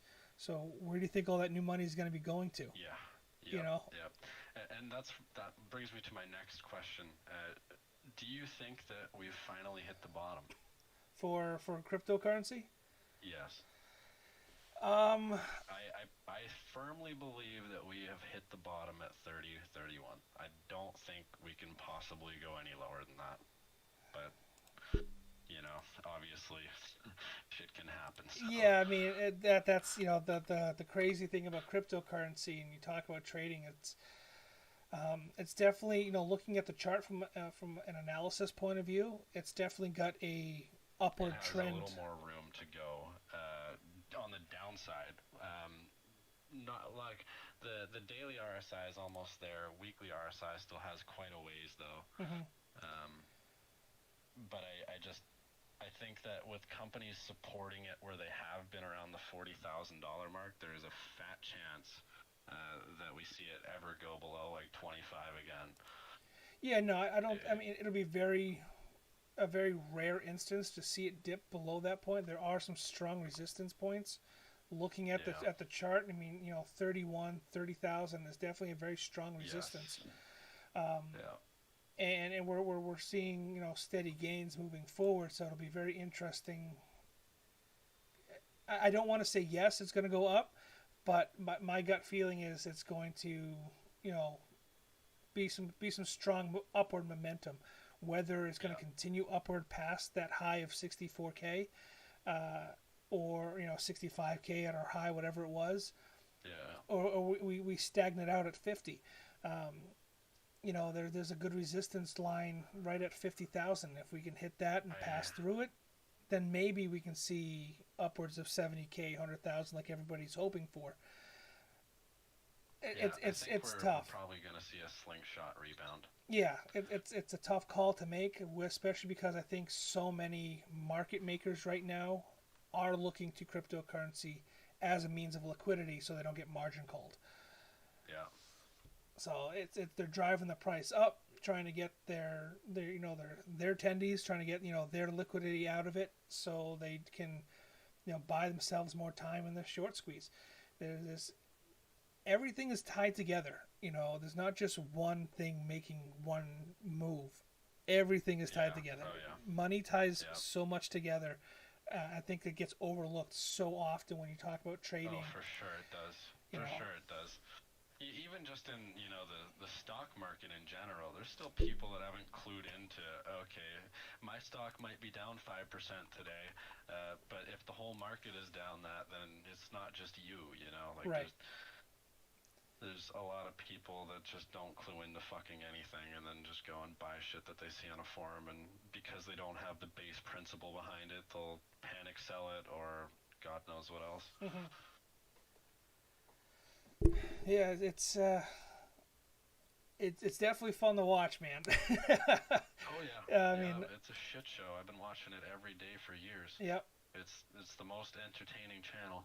yeah. So, I mean, I was huge, big into forex trading, currencies, and that's Yeah. what kind of sparked my interest with cryptocurrency when that first came out. And I've now transitioned, where cryptocurrency is more my forex trading, and I've completely forgot about the traditional forex. And like I said, stock is my short term. So it's definitely a transition in power. We're seeing some major moves and gains. I hope it's I'm for the better. excited to like instead. So my assumption or estimate to what's going to happen to naked shorting is maybe to prevent it. What they're going to do is, uh, to issue these shares. Maybe the shares will be decentralized. Hmm, that'd be interesting. So yeah, so I'm thinking, okay, like when there's an effective, efficient system that is not going to, have any amount of risk behind doing it through, I think it's AVE or whatever the fucking token is, ADA maybe, um, where you can actually buy stocks decentralized on a decentralized exchange. I think that would be. I don't see why you can't do that. Right. Well, I mean, so there are some scammier platforms out there. For sure, and You that's know, why that's why I heavily emphasize the no risk part because I'm not looking for anything even close to Binance. So right. like, don't Well, even fucking mention it. so you have being a retail trader myself, being someone who doesn't have massive amounts of liquidity, there's not too many places where I could go if I wanted to trade commodities or things like that. So I discovered a site. It was I can't even remember the name. It was like some kind of off-brand site where I mean I could link my bank account to it, or they accept cryptocurrency deposits, and they did allow Bitcoin versus like the USD, or Bitcoin versus oil, or Bitcoin versus the SP Yeah, yeah, 500. So they're yeah. trading I've it in a seen that pair. too. Yeah. So there are platforms out there. It'd be interesting, like you said, if we can get a stable system in play to allow that kind of transaction to happen. I think it will Yeah, open up well, it would be borders. killer, and I think it's necessary because I actually do think that, the whole crypto market runs 24/7, and there's Right. a very strong correlation with, as soon as the stock market ends, oh, crypto goes up, surprise. Yeah. Um, like literally on the fucking minute, you can watch it happen. It's Right. so funny, Right. and that's why I think that if the stock market was just actually open 24 hours a day, day trading wouldn't really be so much a thing, right? People would do it, And but it's it'd be like making drugs legal, right? You're gonna have a lot less problems and addicts and crime and whatnot if you just fucking make it legal and stop cutting the shit and sell it, officially, tax the fuck out of it or whatever, so and watch how like good it does for civilization. you brought up trading 24/7. I mean that's a big thing with cryptocurrency. But what I don't think a lot of people realize is hedge funds and market makers, these companies that this is what they do, they have assets in other countries. So when our market opens, Yeah, it's yeah, or yeah, closes, it's open in the other side of the world. That's yeah. why I was so into forex trading, because the U.S. market closed, but then the Australian market, or the Japanese market, or the Chinese market opened, so I could trade 24/7 foreign exchange, 6 days a week, Hmm. 5.5 days a week, whatever it was.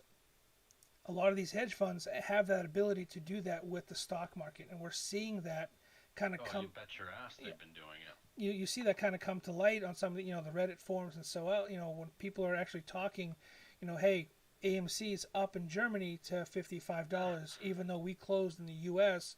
at $50. So it Wow. continues to trade even after, because as retail investors, we don't have access to those numbers until pre-market the next day when we see that jump up. So it continues even after the markets close.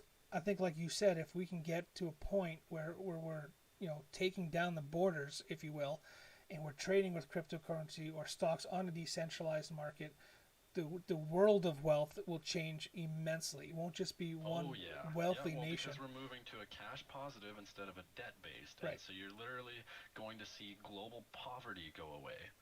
Like it's such a big thing. Yeah, it's an interesting thought. It'd be fun to see. Absolutely.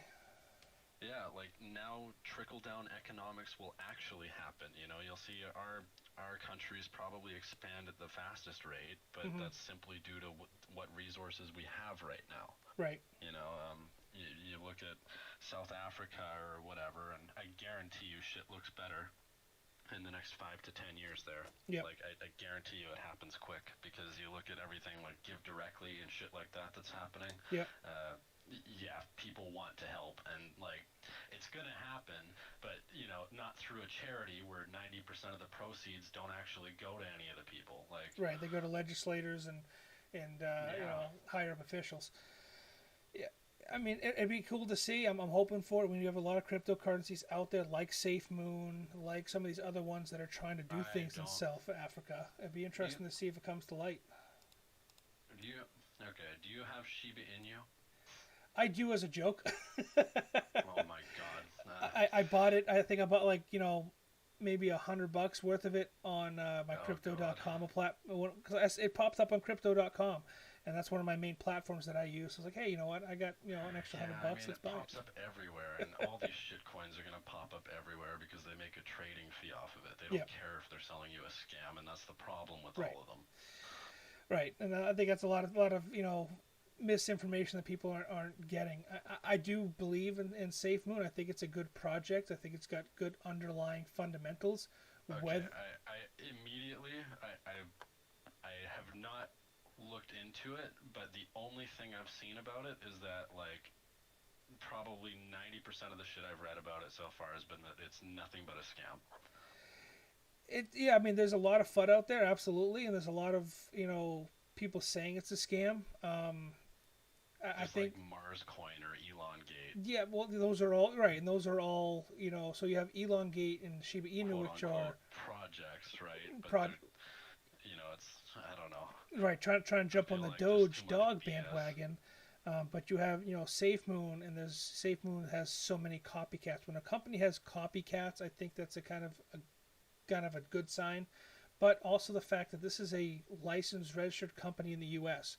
So if it is a rug pull, if there are scams that do end up happening with Safe Moon, they will see or they will have to account for legal ramifications.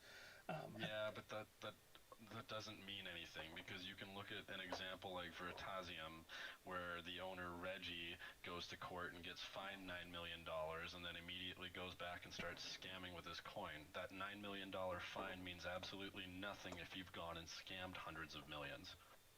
True, true. I mean, yeah, there's arguments both ways. I mean, it's not. I'm not diving my money into, you know, Elon coin or the Pussy coin or the Pornhub coin or whatever it may be. I just Yeah, see, I like hearing, like, when I start losing credit of someone is like when I hear they've put their money somewhere and they don't know much about, like, where it is. I'm Hmm. like, all right, so you're just gambling there, and that's cool and all, but, like, don't shill your investment or, idea as an investment idea if you don't know anything about it. Yeah. No, I mean, I don't And try it's, to. it's like that for so many cryptos. It's like, There it's just so is. hard to weed through this shit, I think. And that was a big thing when master nodes were popping off, and those were a big thing, and there were so many pool sites out there for master nodes, and they had a 13% RO or 1300% ROI or whatever it was. Mm, There was a lot of scams when that was a big fad, and as fads come and go, the strong stay and succeed, and the yeah, weak get kind of pushed away. I definitely yeah, allocate some of my money for gambling, if you will. Uh, yeah, but my big ticket items, the ones that I believe in, I'm going to do my research on. I'm going to do my digging. I want to understand what's going on behind the scene, not just the FUD that I'm reading on Reddit right. or YouTube or who's shilling it on YouTube or whatever else. I try to do as much digging as I possibly can so I feel comfortable about it, so I can talk about it and feel comfortable talking about it. Hmm. So, Yeah. hey, I'm the first to admit when I'm wrong. If you've got some hard evidence, I'll listen to it and I'll pull my money out right now. I say I'm not tied to anything. It's, Oh yeah, no. I was just curious because I see all my friends going and telling me that they've thrown just $30 into Shiba Inu coin, but at the same time, I know that my friends are broke, and yeah, I'm trying to tell them that okay, if you just didn't go and put your 10 to 15 or $30 into these things every single fucking time you saw it come up, and then sold it at a loss later, you would actually have some decent money if you just took some compounding interest in certain areas, hmm, or compounding profits in certain areas. yeah, And it kills me because, like, you know, you don't really understand what a dollar is worth until you invest it. And once you've invested that dollar and you start seeing what it can do, you'll likely never want to, hold cash again, right, right? Like, it's like a disease. It's weird. yeah, And it pains me because I'm like trying to fucking help people, but they, I understand that everyone's got their own shit and, like free to do what you will with your own money and hmm, whatnot, but it's like, man, if you like, you don't understand that hitting it big in one thing is not how you get rich overall. right, right. Like, No, it can be, it's, sure, but your odds of doing it in a different way are much greater, hmm, in succeeding. yeah. I mean, we've got a couple guys in the chat room here talking. Most one guy commented said most of the scams don't have faces and names attached to them. SafeMoon has a CEO and a COO. Yes, I agree with that. But like I said, being someone who holds SafeMoon, I try to see both sides of the conversation. For Obviously, yeah, a you're lot a of bit, these. bit biased. All good. Yeah, well, not but I'm holding it, so just so you understand, the money that I put into SafeMoon was money that I found on an old laptop when I was staking Cardano. It wasn't Oh, money that was, I'm not taking. you went out of your way to get or whatever. Right, it's not money that was, I'm taking food off my plate, or Yeah, my lecture was going to get turned off. This is money that yeah, I, yeah. No, I get you. so, and I still, and even at that point, I did my research. I did as much digging as I possibly could, and I felt, I'm one of probably the few people out there that actually read the white papers behind some of these cryptocurrencies. But what is SafeMoon? SafeMoon is a decentralized, or it's trying to be a decentralized source of tokenomics, getting away from the mining and the proof of stake, and having an integrated system of earning inside the cryptocurrency that can then be used for not just a store of wealth or store of asset, but be used on a day-to-day basis, because the transaction speed is far faster than a lot of these other cryptocurrencies, because they don't rely on proof of stake, or they don't rely on proof of work. What does It's it use? all integrated. It uses they've kind of pioneered, I guess is the word you could use, this whole tokenomics version of asset growth behind SafeMoon, and that's what a lot of these other cryptocurrencies are copying, is this tokenomics platform. When you hold, like staking, you gain additional coins. But unlike staking, where it's just an arbitrary number that comes in, the amount of money that you're receiving from holding the SafeMoon is determined by how often it is used on the market. So if everybody stops using SafeMoon and no more transactions happen, then there's no more awards being given out. So you can start staking with nothing, and or start holding it and gain something with one SafeMoon token or a million SafeMoon token. It doesn't matter. You're still going to get some kind of reward as long as the network is still active, as long as it still has some kind of transaction on the blockchain.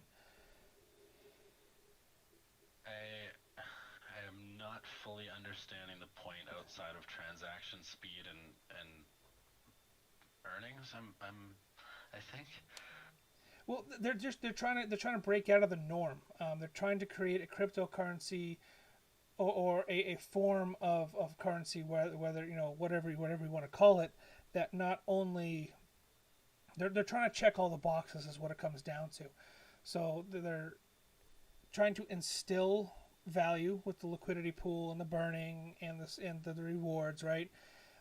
But they don't want people to just stake and hold. They want people to use their coins. So people that stake cryptocurrencies or use masternodes, they never use them. They just hold them and keep compounding, which is fine for a certain amount of time, but then it gets stale and stagnant, right?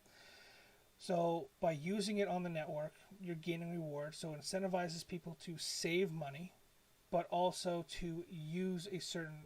It's incentivizing responsibility with your asset. I think more or less is what it comes down to. That's how I'm interpreting it. It's showing people that you need to save money to make money, but you also you need to spend money to live.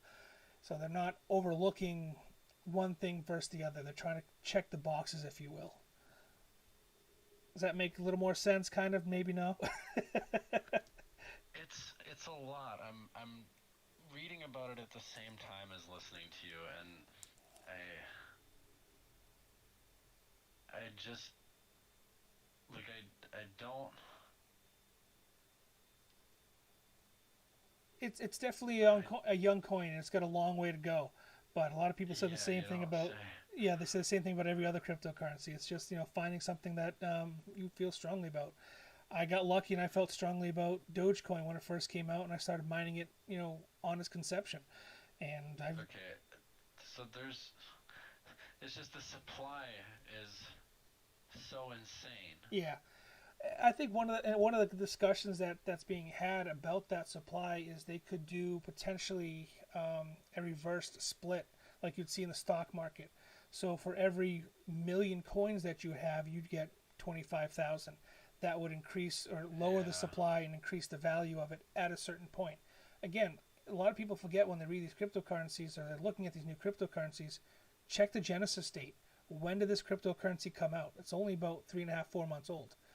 It's fairly new, so it's got a long way to go. I think they got some serious development to do down the road, but they're active, and that's what I like to see when I'm looking at a cryptocurrency or I'm looking at a project is that they're not just stagnant. They're not. Oh wait, 50% sold by the contract into BNB, and the remaining 50% automatically paired with the aforementioned BNB and out of the pen. No, it's a scam.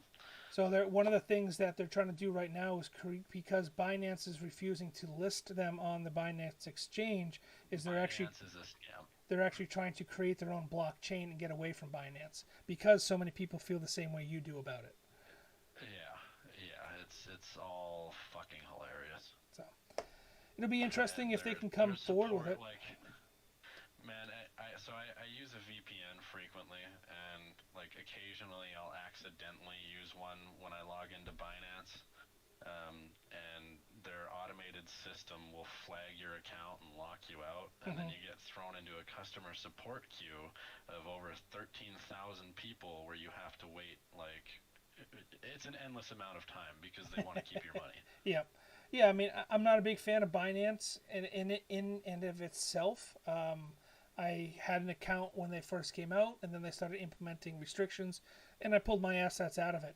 Uh, Oh but yeah, and then even when you do that, that's your first cue is when you're pulling assets out of it. If you're sending Ethereum or Bitcoin from Binance to your own wallet, and you have to actually use the real blockchain instead of Binance Smart Chain, yeah, you get fucked with a fee, and it's because they like taking your money and fucking you for it. There's no other reason for it. It's literally because that's our fee. Give us your money. If right. you don't want to use our chain, get fucked. I got lucky before all that was really taken into effect. So I got lucky on that aspect of it. But I mean, like you said, there's so many people that are upset with Binance, like yourself, that SafeMoon has seen this, and whether it's again, it's all hearsay. They're talking about it. Now it has to be action, right? You talk about it, and let's see the action. So it'll be interesting. They're talking about creating their own blockchain to get away from Binance. If they actually come out with it, that's another check for me, saying that hey, look, they said something, they did it. Let's move forward. Yes, okay, but the problem is verifying it. So they have enough right? Like, coins out there and in the market that if they created their own blockchain away from Binance, where everybody is holding it it, probably wouldn't function properly. I think there's enough holders in the market right now that it could. I think there's once they implement their own wallet, get away from Trust Wallet, get away from MetaMask, they implement their own wallet and they get their own um, exchange. They're not well. They want their own exchange, but their own blockchain. I think they have some decent legs to stand on. It'd be interesting to Why see. wouldn't they? Why do they need their own? Like, that's what I'm not understanding. What do you mean their own blockchain? Yeah. Like Bitcoin has their own blockchain and Dogecoin and Litecoin and all the other major Yeah. ones. Why wouldn't they? Like, yeah. I don't understand why they wouldn't try and move it on to something else. I think standing on their own 2 feet will give them more not just more of a backbone, but more of No one will trust that though. That's the whole it goes problem. both ways. I mean, you have all these other major cryptocurrencies that people are trusting, quotes trusting, Yeah. that have their own blockchain, but still can be manipulated. We'll have to see if this is going to hinder or help the cryptocurrency moving forward. Because I'm sure that just like you're saying, what's going to tie them down is kind of what you're saying, right? Tying them to another asset, whether it be Cardano, or Ethereum's smart chain, or whatever other smart chains are out there, versus getting away from Binance. I think Binance was a play for money. I think they started out with very little, and that's how they did it. 100% it is. So now that they see that, they're seeing the forest through the trees. They're seeing how many followers that they have, and the support that they have behind the cryptocurrency. I hope they do well with it. If I lose all my money, I lose all my money. Again, it's not something that I'm going to lose any sleep over. But I have a strong feeling that this is going to. I have strong hopes that this is going to help rather than hinder moving forward with solidifying Isn't it this. right off that all of these exchanges are working together? Yeah. Like they all do illegal. Like, it's like, all right, the stock market's corrupt, crypto market's corrupt, and it's corrupt because of the people fucking running it. Like, There's going to be where there's money, there's always going to be corruption. I know, it's so annoying. I think Ronald in our YouTube chat and over on Discord has kind of got the right idea. Escaping to Belize, getting away from it, pulling everything out, and going someplace private. Yeah, you flee to Panama. That's like, everyone knows that. Saying my volume is low. I'm getting some feedback here. Let me up that. There we go.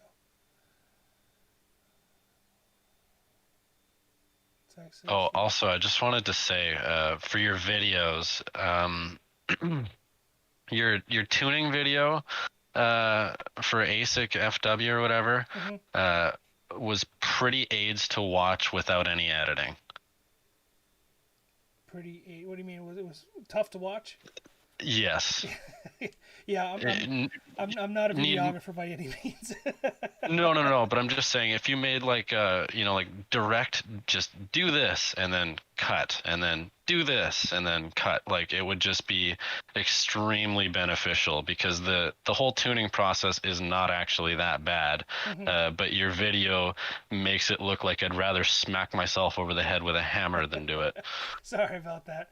Yeah, It's all good. I'm still, videography and doing this is very new to me, so I'm learning as I go. No, all good. Getting tons of help, and I appreciate any kind of criticism.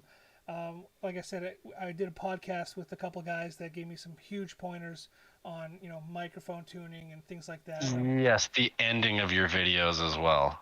Extremely excessively loud. If you could like tone it to where your mic volume is, it would be good. Gotcha. Yeah, those are add-in clips, so I can definitely tune those down. That's not a problem. So, yeah, again, learning process. Yeah, no, all good, man. So, but I'm I'm trying to keep up with you and read some of these chats here. A couple guys are asking about VRPX. I'm back. VRPX has presented today at 4:30. People saying it will blow up. Again, I think it's another play to pull away from other attentions. VPX is a very low volume stock, may be beneficial for long term, but I'd have to dive deeper into the fundamentals of the company. We also have Zach. Hey, I'm back. Yeah, he's asking about VPX again. Yeah, somebody's... You want to know a fun fact? What's up? My grandfather made the printing presses at the U.S. in the Treasury. That's pretty cool. Yeah. That's a pretty cool fact. Not responsible for the running of them, but... Yeah, make sure you add that in there. Yeah. I'm wondering if this person is a legit follower or they're just trying to jump in here on my feed. He says, I heard these stocks will rise soon. Clover, he's talking about Clover, GNOG, APXT, FCL are the symbols he's saying. Very interesting that he's pulling the attention away from AMC. That's exactly what I was talking about in the first half of my video, was people pulling attention away from, other areas where squeezes may be potentially happening. Yeah, I just got my official autistic retard coin too. Do you have one? I do not. I do have an official Doge coin though. My wife got from Oh, really? I Nice. have to get one of those to add to my keychain. Yeah. Here, let me send you a pic of the retard coin I got. I figured I held all of these positions, so it's just necessary.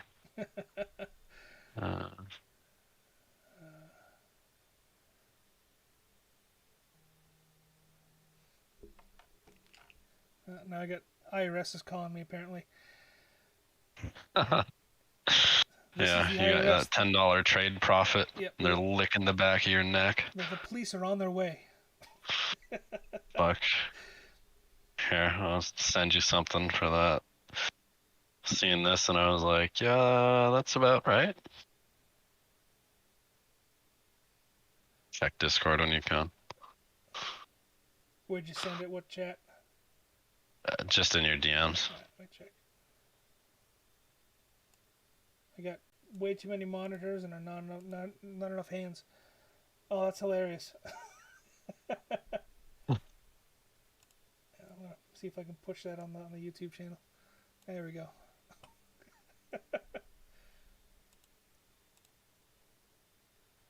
That's pretty sweet. I mean, that's nice embossed coin though. Yeah. Yeah, it's fucking expensive. Yeah, somebody took some time to make it, that's for sure. Yeah, this asshole wouldn't budge. I tried getting it for $20 US and he insisted on 25, and so I did $20.01, and we went back and forth on eBay for quite some time. Gotta love eBay. I'm not allowed on there anymore. Yeah, I'm getting to that point. No, my PayPal account has officially been shut down, and I'm not allowed on eBay. So. Oh, why is that? I had a bit of a business debacle with a friend that went sideways. We both lost out. It's nobody's fault really. We tried to take advantage of the whole beginning of the pandemic and everything else, and try to get some product out to people that needed them. And because shipping routes were stopped, lots of people wanted their money back. So we had a lot of transactions back and forth through my personal PayPal account for my business. And PayPal didn't like that. So they said, you know what, we'll allow you to pull your money out in 180 days, but you're no longer allowed to do business with us or create a new account. So that was nice. Yeah. Yeah, that'll happen once you've had one too many chargebacks. Yeah. Texas Mask, some guy over in the YouTube chat is asking. You get that on eBay, Texas. What's that? Yeah, he was asking about the coin, I'm guessing. Oh yeah, get it on eBay. He's also asking about the S9J. The firmware looks like it's available on ASIC FW. ASIC FW is pretty good about having up-to-date firmware for most of Antminer's crap. So So you think taking the ASIC FW route is more beneficial than the free or no dev fee Blizz? Because I I've mean, got one machine coming with Blizz free already installed that I had installed on it just to see what it was about before I bought it. But I think on all the other ones I'll probably do the ASIC. I'm just not exactly sure yet. yeah, I mean, I've tried a couple of them. Depending on what batch you get, is actually going to affect a lot of your firmware. Um, if you get like a newer batched L3 where it's got the signature lock, have fun with that. Those are a pain in the ass to transition to a third party firmware. Newer batch L3 meaning like the latest or last released one in Correct. like December or whatever that was, Yeah, right? so everything, all the newer released Antminers all have signature locks on their firmware, so they don't Mm. allow you to use third party. You'll get like a signature error on a lot of these firmware, or when you try to update the firmware. The only way to get around it is to flash the firmware via the SD card, which Bitmain has now hidden behind covers. So you actually have to pull out your controller board to get at the SD card to flash Oh, it. that's whatever. Yeah, it's some people are a little scared about taking apart their miners, but it is a pain to get at. But What do you mean? It's like a 2 second disassembly yeah, process. it's a couple spring clips and it slides right out. Yeah. Yeah, I've tried the Blizz. I've used Blizz. I've used the free version, the paid version. I don't like Hive OS. I've used it. I can see where it helps some people, but I'm just I'm not a sketched fan of it. about the dev fee. That's all. Like I feel like are they going to be taking more hash power behind the scenes than you can see? So I um, ran one of my miners using my Blizz, and then one of my miners running the ASIC FW, and there was only like a couple cent difference in the payout. Okay. It wasn't a huge difference. I think the way they break it down, their dev fee. I'm on their website right now trying to find it actually, how their dev fee works. I Yeah, think I think it's like 0.2 or 0.3% or something. yeah, it's very minimal, and what they're actually doing is they're actually just rerouting some of your hashing power to their pool for And all of like 7 minutes. yes, that just sketches me out for some reason. I don't know why. I mean, they tell you about it, they're disclosing it, and they're not doing behind your back if you read the fine print. So I think that's why maybe I feel more comfortable with it. It's not something that they're just kind of sneaking in on you. You know about the Exchange Quadriga CX? No, no idea. Uh, okay, you should have a read into that. Might be interesting for you. The Quad RIGACX. It was the biggest Canadian crypto exchange over here for many years, Hmm. and the founder was using hundreds of millions of dollars of the exchange's money, of clients' money, to go and play, in the stock market and crypto market on margin and shit. And he ended up losing almost all of it to the point where he had, 100 million left or whatever. And then he, uh, quote unquote, died in India during a charity event, and no one else had access to the keys. Wow. So he, he faked his own death basically. Um, has X amount. The company got liquidated, and all 110,000 people that were holding crypto on the exchange got fucked. The That lawyers hurts. got paid out. That hurts. Yeah, well, that was the first thing that taught me about holding funds offline. Yeah. Never again will I trust any exchange. Yeah, I mean it's tough because you want to get involved in the market and you want to trade and everything like that. But yeah, whenever I tell people who's ever getting involved in cryptocurrency, whatever else, get your gains, get out. Don't hold anything on any of these exchanges. They can't be trusted. Yeah. No, they're all shady fucks, and it turns out all the brokers are shady fucks too, except for Fidelity. And even Fidelity turns out that they're a shady fuck. My friend was telling me that this guy at Fidelity was talking mad shit about how Dogecoin was useless, and Hmm. this guy's an investment advisor there. So I mean, maybe it makes sense to fight it a little bit, but some of the facts that this guy was spitting were just like not true at all, and it really just opened my eyes up to how dog shit even they are. Yeah. Yeah, I mean, it's everywhere, man. Our whole financial system is just infected. Corrupt as hell. Yeah, I can't wait to see it collapse or something yeah. implode. Fucking, I don't even know. If this is what it takes to turn us from a debt base to cash positive, then fucking go ahead. Yeah, it's definitely going to be a fun show to watch. You know, as I collect my gains or I try to collect my gains, and I sit and watch with my cocktail as the world implodes. Yep. Yep, me too, man. So, says Blizz. Texas Mask is saying Blizz is crap compared to ASIC FW. Really? I don't know. I mean, I like both of them. I started off with Blizz. Blizz was one of the first third-party firmwares that I went to. I don't think it's bad. It's just they got shut down. There's no more updates being made to the Blizz firmware, or there are, but So now they have dev fees. You know. if I have Blizz firmware installed on a machine already, do I have to revert it back to the original and then change it, or can I just change it from Blizz to ASIC? You should be able to change it directly from Blizz to ASIC. That's what I did. Yeah. Okay. Yeah. It only gets difficult when you try to go from Antminer's firmware to a third party. Oh. Oh. Yeah. Okay. Well, I'm gonna have to do that a shitload soon. So.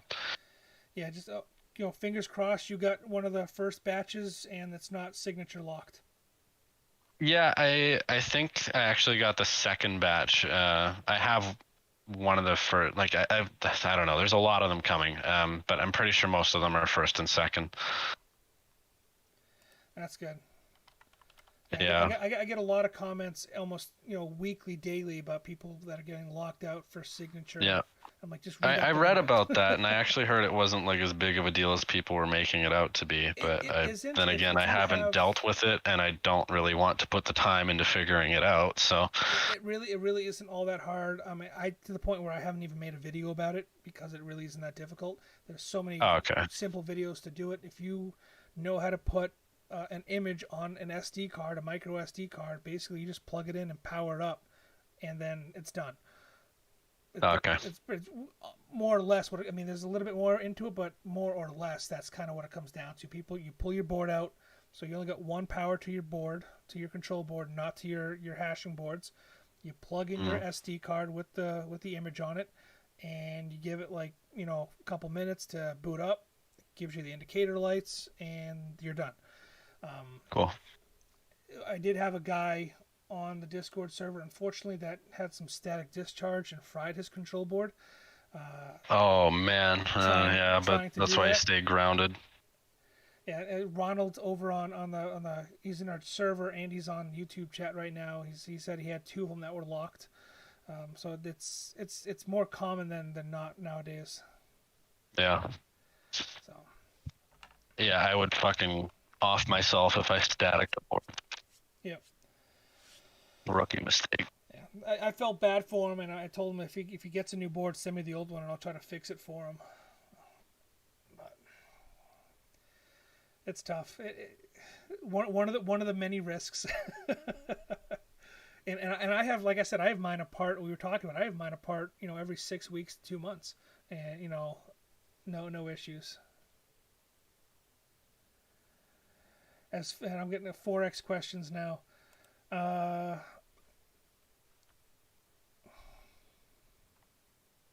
Well, I don't know what he wants to know.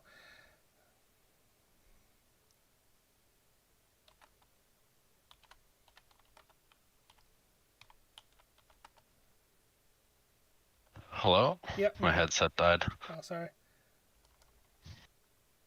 Yeah, to answer your question, Rob, I mean, I still dabble a little in Forex. I mean, my main focus lately has been stock and options, trying to learn as much as I can about that, and cryptocurrency. Cryptocurrency is always one of my bigger contenders, but I like Forex.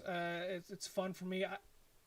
The reason why I was going into Forex versus stocks is because Forex is open late, and at the time I worked a third shift job, so I could be 1 o'clock in the morning still trading when the U.S. stock market was closed.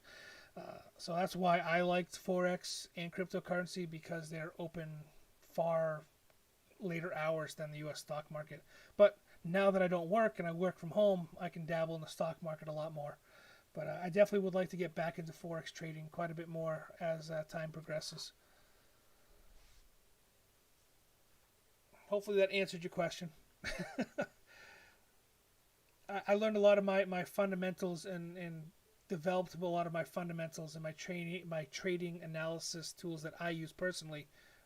Forex trading. That's where I developed a lot of my skill set and my strategies, if you will, for trading from forex, and a lot of them just carried over to stock market. A little bit slower time frames, but a lot of it carries over. Texas Mass again. I currently have an L3 Plus and waiting on the S9J. S9s are good. I have one myself. Just because they're cheap doesn't mean that they're going to be super profitable for you. They're fun now to play with, but for SHA-256 algorithms in the S9, be careful, man. I don't think you're going to see super high profits out of that S9. That's why I like script-based cryptocurrency miners myself, or GPU-based. SHA-256 is just too saturated with Bitcoin being so high. Yeah, if you don't have a bulk farm going, you're not going to compete with anyone. Yeah, it's too difficult. I mean, unless you want to drop like tens of thousands of dollars for a new miner, it's yeah, crazy. well, that's the thing, right? Unless you have $100K to invest in it, it's not worth it. Right. So even the S19 Pro, the 110 terahash miner from Bitmain, I'm trying to see what those are going for $13,000 right now. $17,000. And those are only making you $15-$16 a day. So switching over to the S9, yeah, you can overclock them because they're older units, and you can pick them up a little bit cheaper. I myself have one, but it's not plugged in. Let's just put it that way. I got my L3s running and not my S9.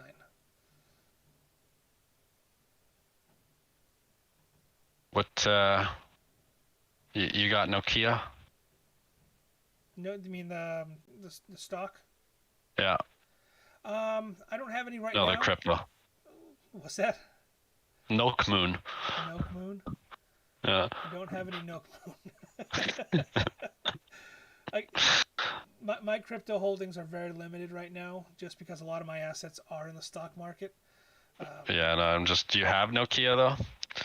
I've sold it at the beginning of the year. It's something that I do. It's on my rotation Okay. for my trades. I like Nokia. I think it's a good, solid company. I don't really think they're going anywhere anytime soon. A lot of people are saying they're dead, but they're still producing and still doing research and development. So I think it's only a matter of time. If they're dead, so are my January 10 calls.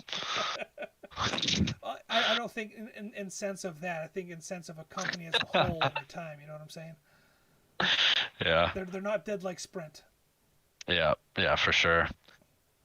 I think they're an up and coming trapper. Could be. Especially with the new 5G wave coming. Yep. Yeah, I mean that's a whole technology advances fast, so it's just takes one little thing for somebody to be back on top. Yeah, I think that they could be like a leading in communications for robotics, for possibly decentralized work or whatever may be happening between robots and warehouses or offices or wherever it may be. Yeah. They're all going to need internet connection, and whether it's Starlink, I don't think it'll be Starlink because they can't get into dense areas as well. But towers, on the other hand, and certain areas, Nokia has definitely been absolutely dominating and power housing for the last few years. Yeah, again, like I said, it's in my rotation. It's definitely something that I've been trading. I think it's NOK, right? NOK for Nokia. Yep. Yeah. Yeah, I mean they gapped down a little bit the past couple of days. Here was it on the 7th or 8th? It looked like they gapped down, and now they're trading or consolidating a little bit. So it's got good price movement. It's got decent volume. It looks like 15 million in, 18 million out. So they definitely got some good volume. You know the last squeeze that sort of happened with Nokia in that one day where it shot up to $7 and something. Yep, I saw that. So that day, had I not sold my contracts, I would have made $1.8 million. I sold them 10 minutes too short. Rough. Yeah. Yeah, I mean, I'd be a billionaire if I, could dip into that shoulda, coulda, woulda file. Oh, I know. It's fucking cancer sometimes though, because it's like there's only so many times you can have that happen before you just want to shoot yourself. You're like, when is the fucking opportunity going to arise? And you only need to be right once, and to just throw a handful of darts at a board where every single one of those ideas is correct and not hit one is just, it's depressing after a while. Yeah, you're hitting the nail on the head. I mean, a lot of times when I'm talking to guys, I can't stress it enough. A lot of YouTubers getting in trouble right now. We're not financial advisors. We're not financial experts. And Discords are getting sued, or the owners of Discords are getting sued over that. Yep. I mean, I got to put the disclaimer everywhere and anywhere. And, never invest more than you're not willing to lose. And one of the biggest things I tell people is anybody that tells you they have 80% success rate or 70% success rate, they're bullshit lying to you. There's No, way I've to actually got an 85, and I am a financial advisor. Oh, there you go. I mean, so one of the biggest things you can do with forex trading is you can actually sell your signal on like MetaTrader or MetaTrader 4.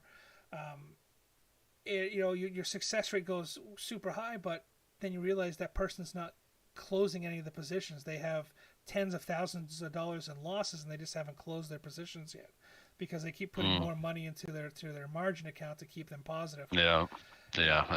People get hooked on margin too easy. Only play with what you got. Exactly. That's the first thing I did, is shut down all of the margin that I was using on all of my accounts. Just stick with what you got. And it's very easy to get hooked on margin when you're in the forex market. Oh yeah. Yeah, or you could be a degenerate like on Wall Street bets, max your credit card at 20% and chuck it into an options. It's rough. I mean, there was even a lot of a play that people were doing with Robinhood. They were getting these huge margins, and they're putting money into the market and then pulling the margin out and using the margin as cash like a credit card because there's only a 5% interest and putting it into their companies and so on. That's all well and great. I mean, you're investing. God, Americans get it easy, man. Over in Canada, if you want to options trade, you got to go and suck someone off at a bank. If you want to go an options trade in America, they'll like slap $25,000 in your hand and just wait for you to go into debt. I encourage everybody to get away from margins. Only invest money that you're willing to lose, and don't believe anybody that calls himself a professional trader. I am a professional Wall Street trader. There you go, perfect. with that official coin of yours, correct? Yes, yep. You don't get it any other way. $50 eBay. Jesus. Oh man. Yeah, I mean, yeah. What date was your Nokia contracts on? I've got some really stupid contracts, just because I feel like the meme stock rotation is going to happen again into, whether it be Ford or BlackBerry or fucking PLTR or, CCIV or some shit. Mm-hmm. I feel like Nokia is going to be one of the ones where it happens in the next few months. And so I've got some January calls for $10, which is way the fuck out there. But, who the fuck knows? Yeah, I mean, but, a lot of times, people forget, even though it doesn't hit that strike price, you can still gain profit as long as the price. Oh yeah, the premiums will skyrocket without a doubt. So. But I'm looking for, because last time it was like a 1 day thing where the price shot up. So I'm hoping that maybe it'll happen again with some more continuation this time, and that's where I'll be hitting the jackpot. Yeah, if not, then all good. Looking at the contract, it's not a bad contract. You're not the only one on it. I'm looking at the chain right now for the 22nd of January. Yep, January. Yep. A 32-cent ask price. So, and there's 344,000. 44K. Yeah. That's a lot of people on that call chain right there. So I mean, yeah, you could have a big winner right there in Yans. Absolutely. I'll have to write that one down Yeah, myself. hopefully. I'm gonna write that one down. Take notes. Jan 22, $10. And GameStop, when the hell's that gonna pop? I need a little more because I'm just absolutely dying to take profits on it at this point. You should be. I mean, depending on where you bought in, as long as you didn't buy in at the high, you should still be. No, I got in on 76. So you're doing fairly well. Yeah. Yeah. It looks like it's going to do some run up, depending, based upon all the news that's coming out and everybody not talking about GameStop and everybody trying to focus retail investors, our short-term attention spans on something else, kind of is an indication to me that some of these are going to pop off sooner than later. It makes me super fucking anxious though, to know that their earnings are today. Yeah, that's a huge one, isn't it? Yeah, because it's okay. It's after hours, though, isn't it? Are we about to? Yeah, it is. Are we about to see like a flash crash when it comes out that all right, their earnings are nothing compared to where they're at right now? Like, I don't see why they wouldn't be up on their earnings call. I mean, more people are for sure the they're stores. going to be up, yes, but as for being at the valuation the stock is now, I think it might bring some reality to some people's heads. Maybe not, though. I mean, I'm certainly hoping not. I hope that it jumps on their earnings, but I don't see how it's going to jump on their earnings. They already gave it, a $170 valuation or whatever their CEO said before he jumped ship. Yeah. Yeah. I don't know. I mean, it seems like they're doing all the right things. I hope that they pop off a little bit more, help some people out. Yeah, for sure. I hope that it's not just like. I hope this is real. That's all. Yeah. Because there's just so much. It's very hard to tell. It is. Like it seems very real, but like you never know, right? Yep. I was super when I started hearing the short squeeze about GameStop. I was super skeptical, and I missed the high, but I did get in and I did make some profit and I got out. I see there being more volume and more fuel, if you will, to the fire for AMC.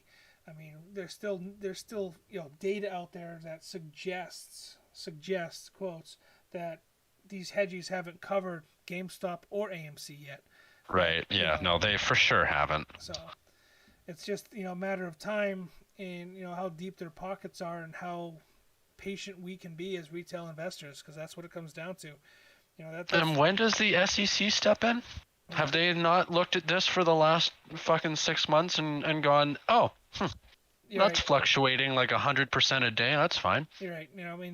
Fine. I mean, we did get some news from them saying that they were going to step in, and they, a number of brokerages have stopped shorting these companies. They're not allowing them, so you're going to see kind of Jeffries started the movement. Yep, Jeffries, and then you have Bank of America, Charles Schwab, a lot of these other these big brokerages have stopped shorting these companies, and I think it's because the SEC is breathing down their neck now that they're watching, so we'll see. I mean, it's definitely getting tighter and tighter. Hopefully today we'll get some. Today's the big They're watching, day. And they can't afford the fine because they're getting fucked so hard right now. Right.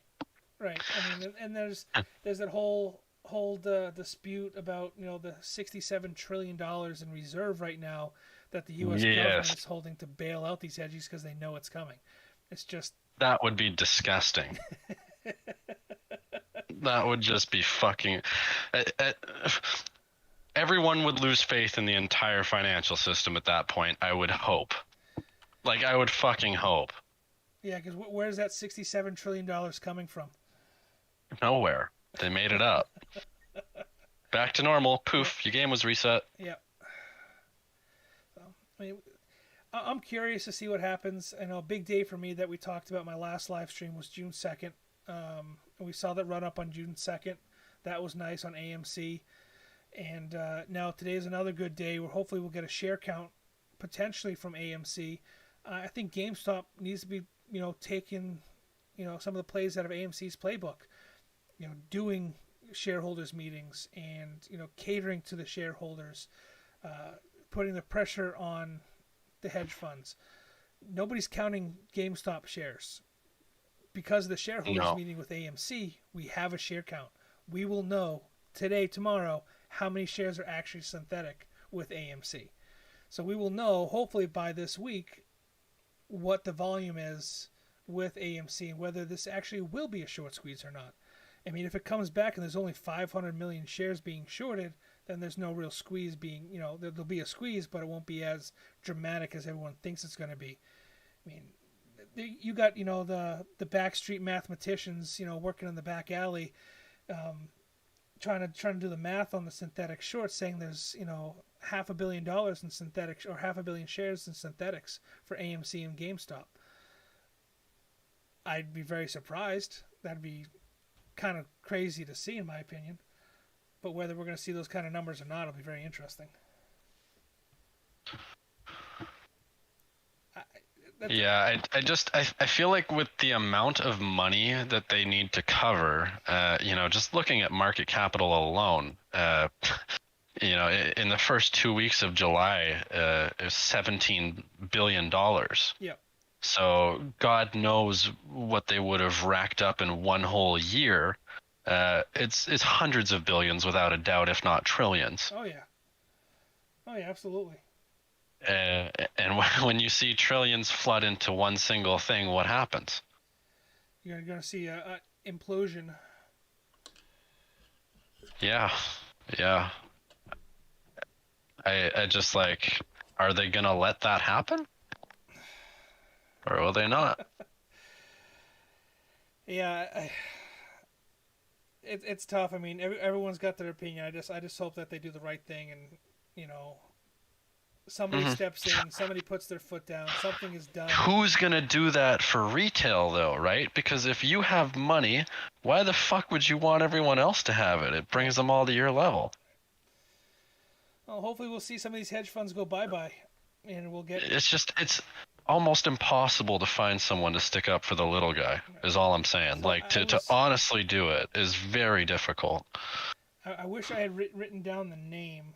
I'm kicking myself for not doing it now, but there is a group of retail investors that are trying to launch their own hedge fund right now. As all this is happening, kind of. Imagine a Reddit hedge fund. Exactly. Oh my God. Pretty much what it's come down to is going to be a Reddit hedge fund. I mean, we already have ETFs based upon memes. We have the FOMO ETF. Yeah. I mean, I thought when I saw that pop off and I saw that take, I bought into it immediately. I thought that was hilarious. Oh man, a Reddit hedge fund would be pretty fucking sick. Yeah, that's what these guys. I wish I wrote down the name. I'll do some digging and see if I can find it. But that's what they're talking about. They're trying to create this hedge fund, or create this, not just a hedge fund, but also create a place where you can, free membership, whatever it may be, and you can get insider information legally. No speculation, no, manipulation, just facts is what they're striving for. That's good, because misinformation is like the biggest issue on the internet right now. Yeah. And I'm just waiting for the day that the government steps in, or, who knows if they're going to step in or not. But companies are eventually going to get fined for spreading misinformation, or, these stupid fucking journalists that think it's hilarious to go and, write a shit article and then clickbait everyone with it. Yeah. It's so fucking annoying, and I know it's gonna stop one day. I just don't know how. Yeah. I mean, everybody's trying to get their money right now. I mean, for sure. And I've been accused of it. I mean, I've been trying to put this YouTube channel together since 2017 when I started teaching. That's where this YouTube channel started from. This was supposed to be a teaching experiment for my class, and it evolved into what you see today. I'm getting accused of trying to, benefit off this hype, and people are accusing everybody else of trying to benefit off of the pandemic and everything else. There's nothing wrong with collecting gains where you can see them if you're smart enough to do it. Just don't, if you can't make the gains, don't be mad at the people that can. It's crazy. I mean, I had to delete a comment yesterday because I couldn't even read the guy's name, number one, which is same. It was all letters and everything else, but he was just dug into me and very rude. I tried to instill not proper manners, but respect for everybody that I talk to. And this guy just dug deep into me on one of the YouTube videos I posted, and just blasted on AMC is this and that, and these are better, and he was completely either a bot or FUD, or he was paid to post on anybody that said anything about AMC. So he's trying to collect his gains. I don't mind him collecting his profit if that's where he sees himself making money, is by blasting people on YouTube and Facebook and every place else. Go for it, but it's not something that I'm going to condone. I don't, if he wants to get his money that way, go for it. It's not something I'm going to do. I mean, I don't know, very odd that he'd be, I don't know, that's just strange. I have a small YouTube channel, but it definitely looked like he was blasting the same comment to multiple people. If you had AMC in your title, I think he was sliding into the comment section. It was just like a copy and paste job. Yeah. So he must have got paid, for every comment that, you get X amount of money. It's the only thing I can think of he was popping into my little channel for. Ronald's over there saying, I want my money too. I'm not here, I'll make my money on my own. I appreciate all the support from everybody. Ronald has been a big supporter. The Discord server has been a huge supporter. And I try to give back everything that I get from YouTube, from whatever else I'm doing. I try to give back to the community that's kind of built up around the channel and around the Discord. So I try to be positive and help out as much as I can. But spreading FUD and trolling on YouTube is not something that I look very highly upon. So Gotta be pretty bored for that. Yeah, there's a lot of it out there, though. Oh yeah, I mean, just completely. My vision goes past it because I don't have any tolerance for stupidity, or at least very little. Yeah. So I mean, the moderators, they on our Discord server have been on top of it for the most part, and they're catching guys and catching trying to catch the scammers and the FUD talk and disrespect. I'm all about everybody sharing your own opinion and sharing your thoughts. Just be respectful when you do it. That's all. That's all I ask. Is that too much to ask? No.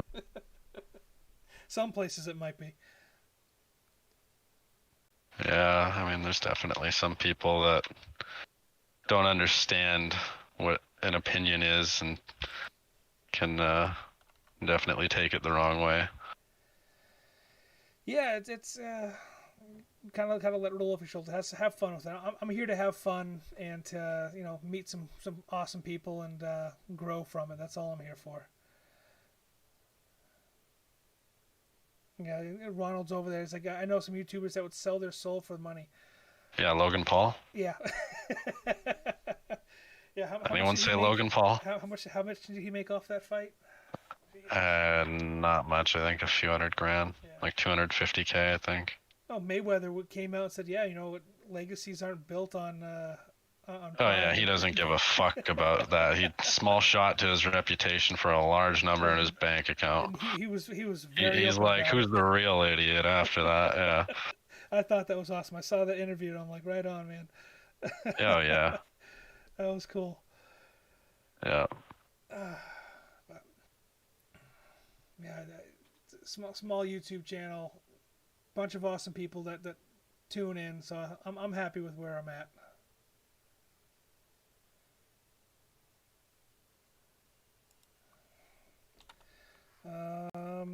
Texas Mask asking about FutureBit. Actually, I think I have one on my desk as a paperweight.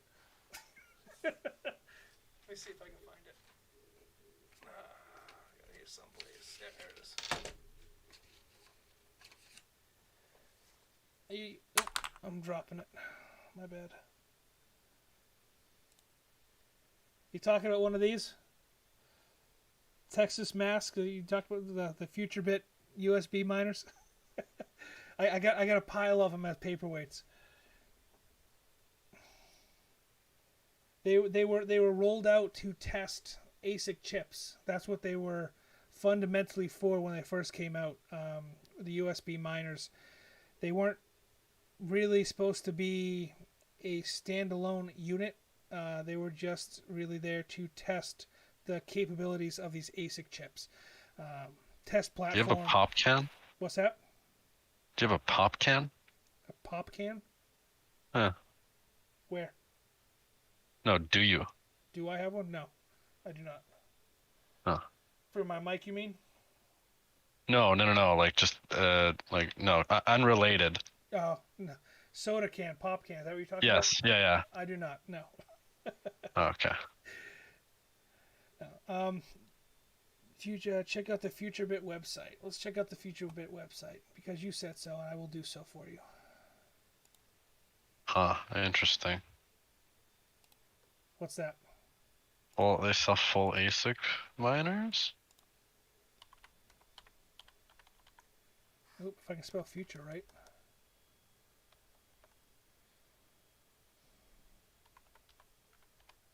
Never heard of that. FutureBit. FutureBit IO products.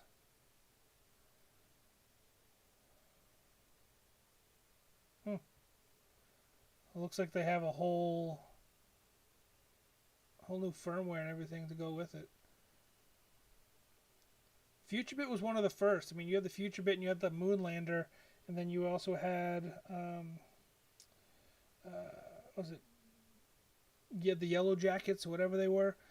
You know, those were some of the first ASIC miners out there before Bitmain really took the lead and started making these giant units. What happened to Bitmain? They like fucked off, didn't they? They don't have a whole lot of new units. They tried to recently they tried to do something standalone.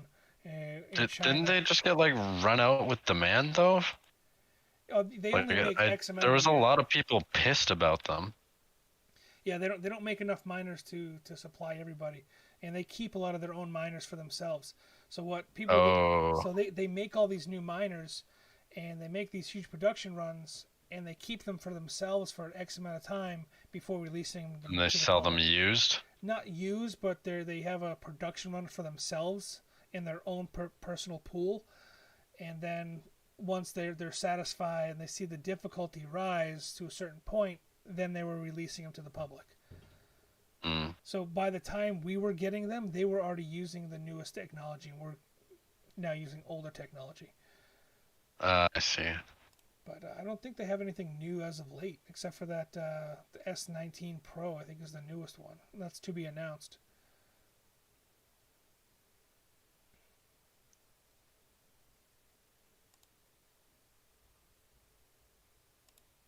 Yeah, they don't even have much on their website anymore.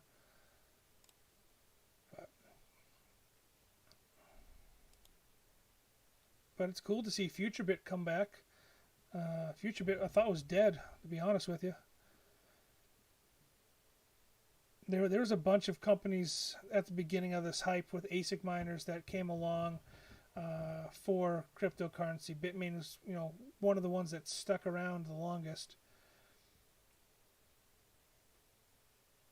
Pre-order Apollo BTC, a BTC ASIC miner and a desktop class computer running a full node and much more. Batch 2 ships in July. We'll be working, what does this thing actually do? Introducing the FutureBit Apollo BTC, 44 ASIC cores, 500 gigabytes, NVMe based SSD drive. less than 200 watts of power, made in the U.S. Apparently, this is what the future of Bitcoin looks like. As my kids are running around upstairs.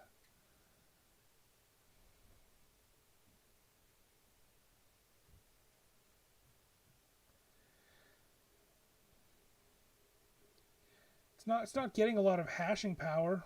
I mean, 2 to 3.8 terahash on SHA-256, but it's also a standalone computer and only running 200 watts or something like that, 500 watts, whatever it was.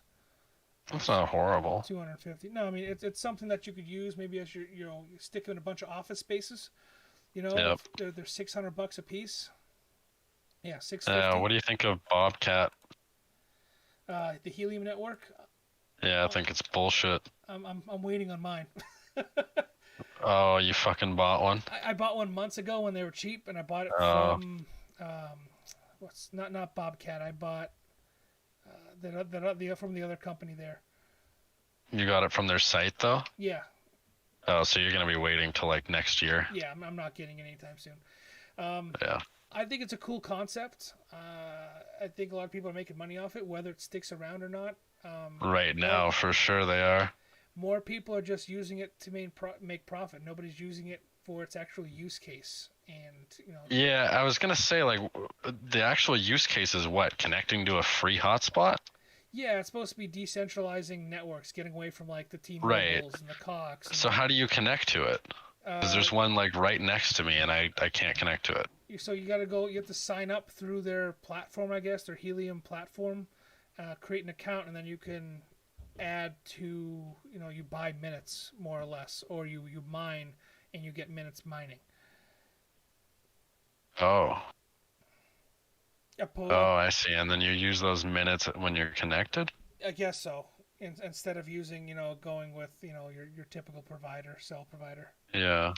But, okay, how does that decentralize the network if all you're doing is, forwarding your existing network that is centralized? Yeah, I have no idea. I think they're trying to get away from the monopoly that some of these bigger companies have, like AT&T, T-Mobile. That's not going to do it, though. Right. You're just going to, you'll make less people maybe use the internet, but they won't because everyone's going to want their own home connection. Right. Unless you can make it powerful enough where it's worth it. But then at that point, what's the point?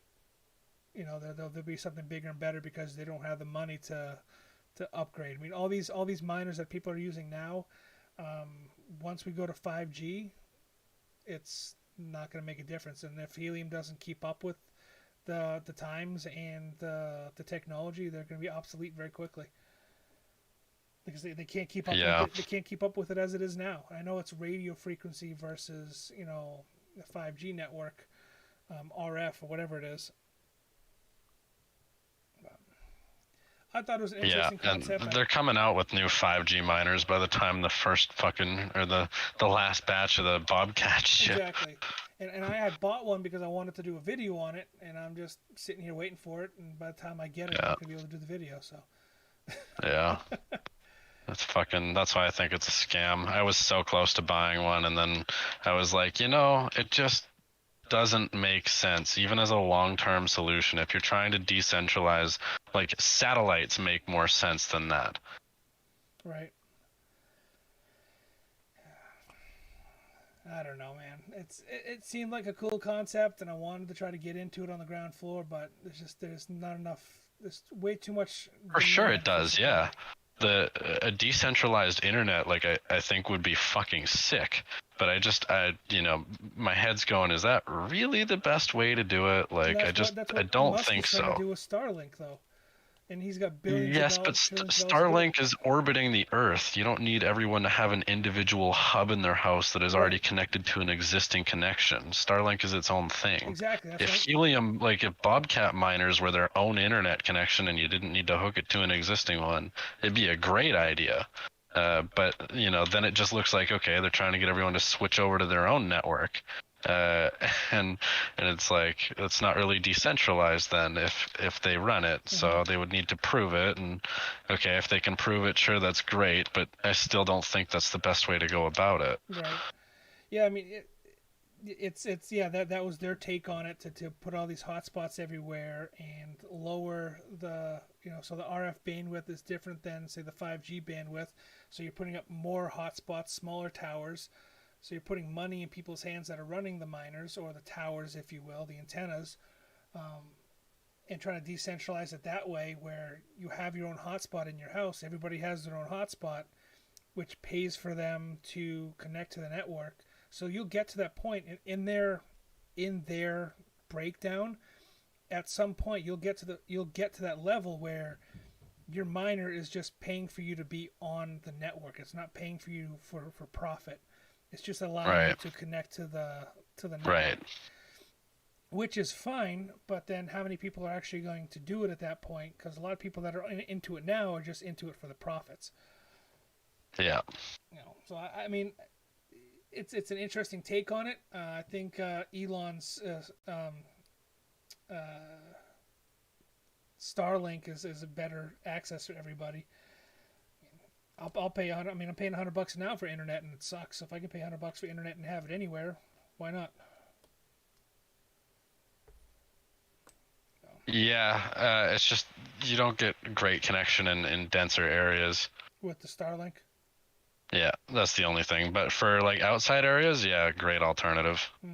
Beats any of that shitty Rocket Hub bullshit that these crappy internet companies are trying to sell. Yeah, I'm in the Blue Ridge Mountain area. I'm in, the Appalachian, whatever it is.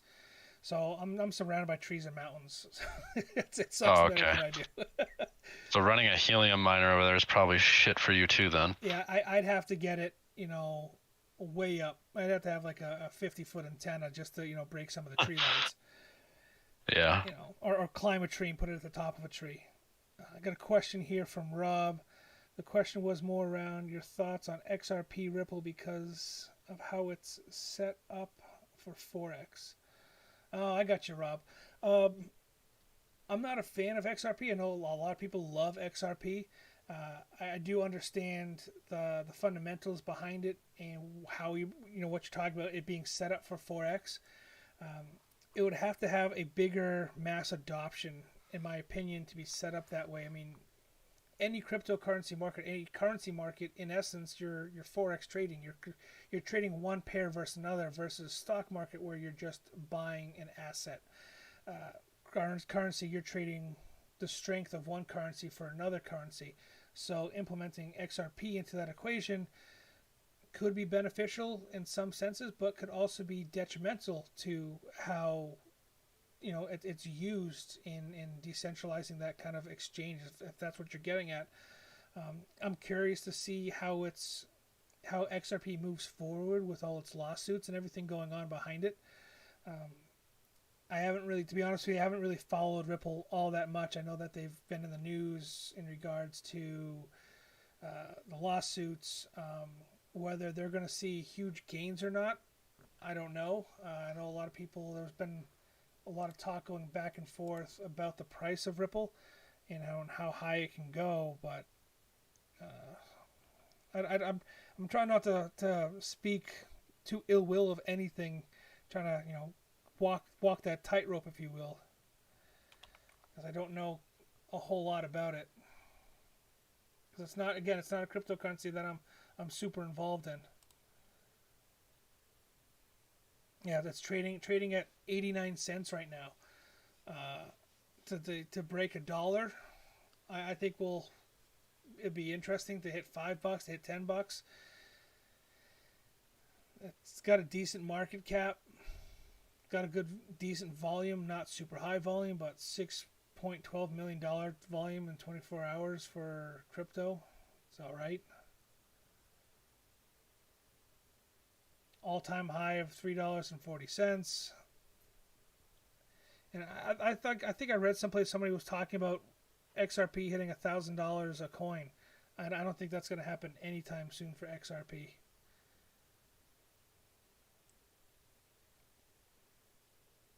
I'm curious to learn more about it. If anybody knows more about XRP, I'm curious to learn more about it. It's really not something I followed too closely with.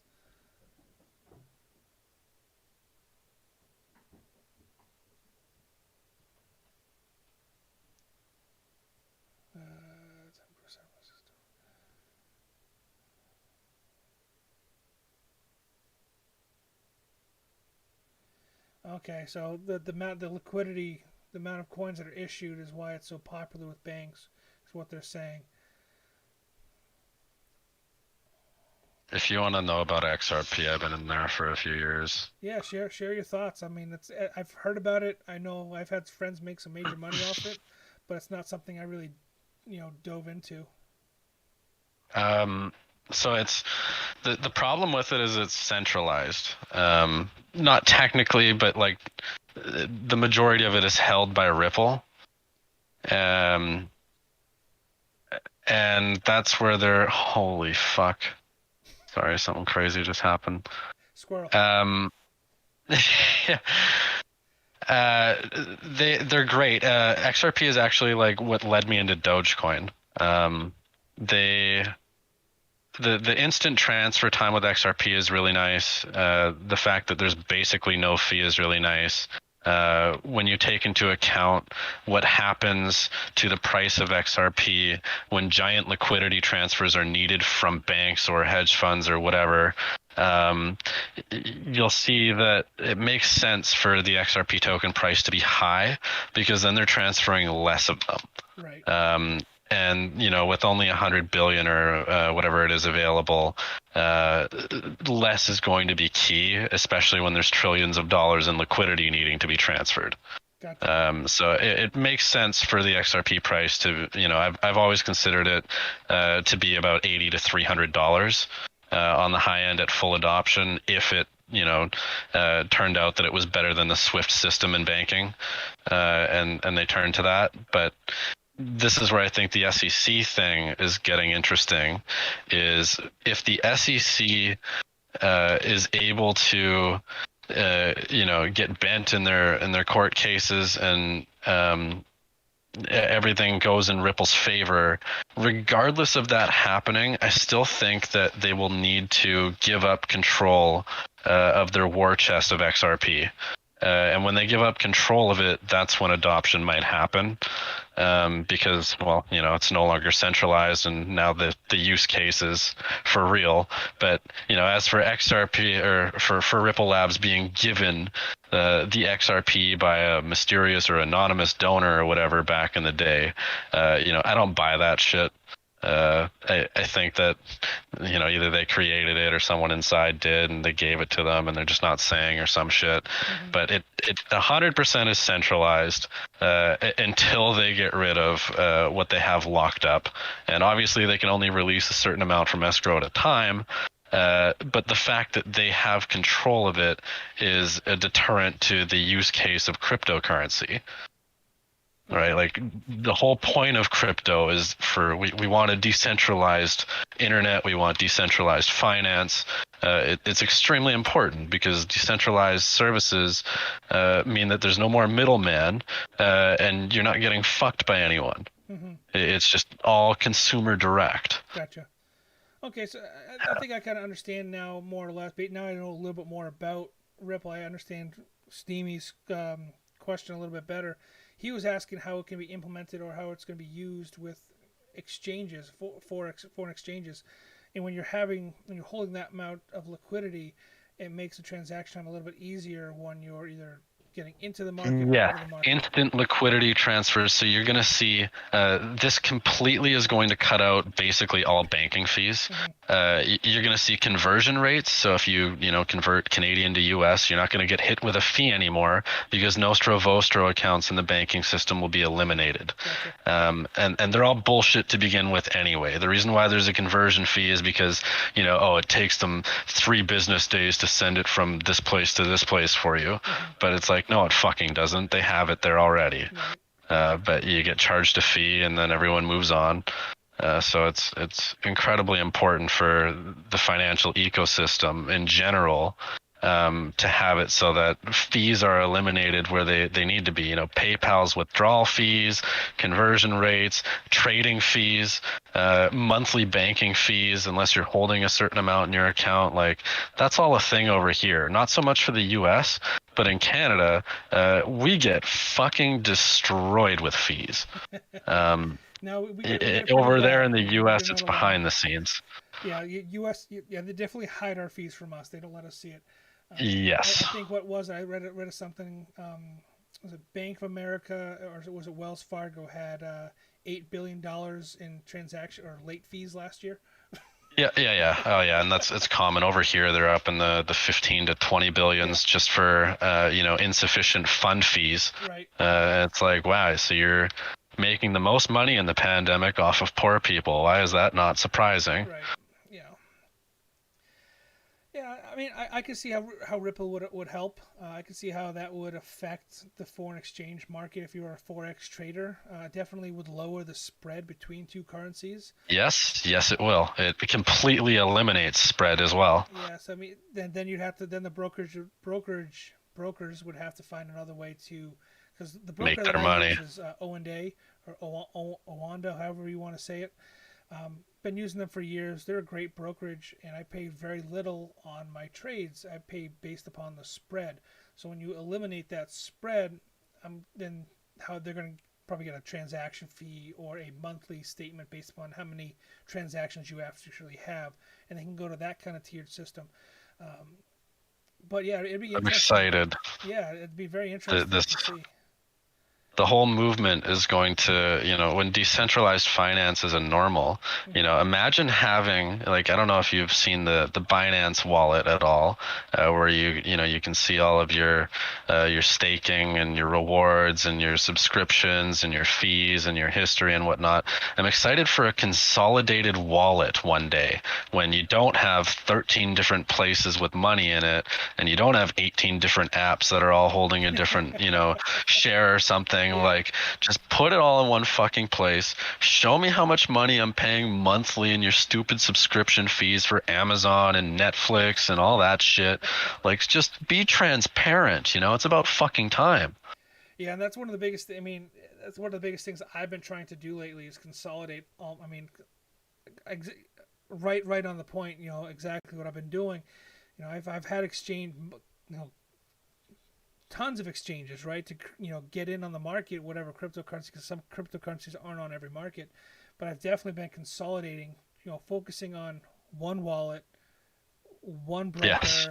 one bank Yep. account. Because I have my. I think that happens with time. Yeah, God, it's Comes with experience. People get fed up of having it all over, and then eventually you just learn what's better and whatnot. And then, I agree. I've consolidated mostly into hardware wallets and whatnot now, but I've got the odd thing running into software like miners and a couple other coins that can't be held on Ethereum. And but consolidation is really, really, really nice, especially in finance. Yeah, I mean, I've been super happy with crypto.com. Everything that I do pretty much gets mined over the crypto.com or Coinami. Very two simple wallets and use cases. Yes, yeah, Coinomi's great. I love the multi-wallet feature on there. Ronald's fucking my savings account pays 0.01% interest. If you go to the best bank in Canada here and you go and you register for a high savings account, the annual inflation rate outdoes the savings by almost double. Like it's hysterical.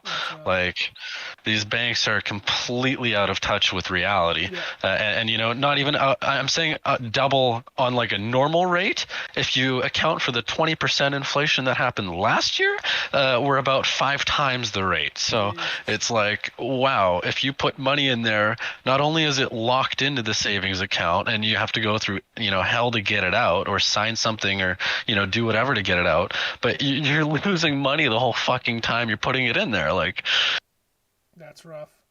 Yeah, I can't believe it's a thing. Jesus. There's a lot of people that I've talked to over the years that have transitioned by now or in the process of transitioning everything to a stable coin and completely away from traditional banking. Yeah. Stable coins have been rising huge. They are going to be a big part of the ecosystem for Ethereum as soon as the fees are dropped with Ethereum 2.0. I really do think that we're going to see a a mass global movement of liquidity flood into stable coins instead of, anything. I think the dollar is basically worthless, right? If you're holding cash, it's worthless. Everyone knows that. So ideally, it'll just be the stock market and the crypto market. Yeah. Because people would just want to hold assets that only go up. Why would you want to hold cash that's going down? Oh, That's what my, turns my us into wife and I debt. were laughing the other day looking at our checking account because my checking account is negative, but yet all my money's tied up in the stock market. Yeah, I hit my first ever insufficient fee by accident because I used the wrong card at Subway one day. I've been cash poor for a few months because I buy every fucking dip I can. Yep. But it just made me think as like, I'm not really broke, but goddamn, does that bring back some fucking memories? I hope companies like SafeMoon or Crypto.com really step up their game and they can do that for us. Crypto.com is great. I mean, everything I mine to Crypto.com, either I'm selling it and converting it to top up my CRO card so I can go and buy dinner, or I'm staking it and earning interest on it. You know, I, I don't Where are you know. staking it though? What do you Don't mean? tell me Binance. What's that? How are you staking it? So CRO has two interesting ways you can earn interest, if you will. You can stake their specific CRO coin, um, and depending on how much you stake of their coin, you lock up, your interest increases on other cryptocurrencies that you earn with. So they have earning and then they have staking, which are two separate entities. So I stake, 20,000 CRO coins, which unlocks me to earn another 3% interest on anything that I lock up for earning. And they have three tiers of earning. So you have flexible, which you can pull out at any time, which I would consider like a savings account, right? So that's like a very low interest rate of like 1 to 2%.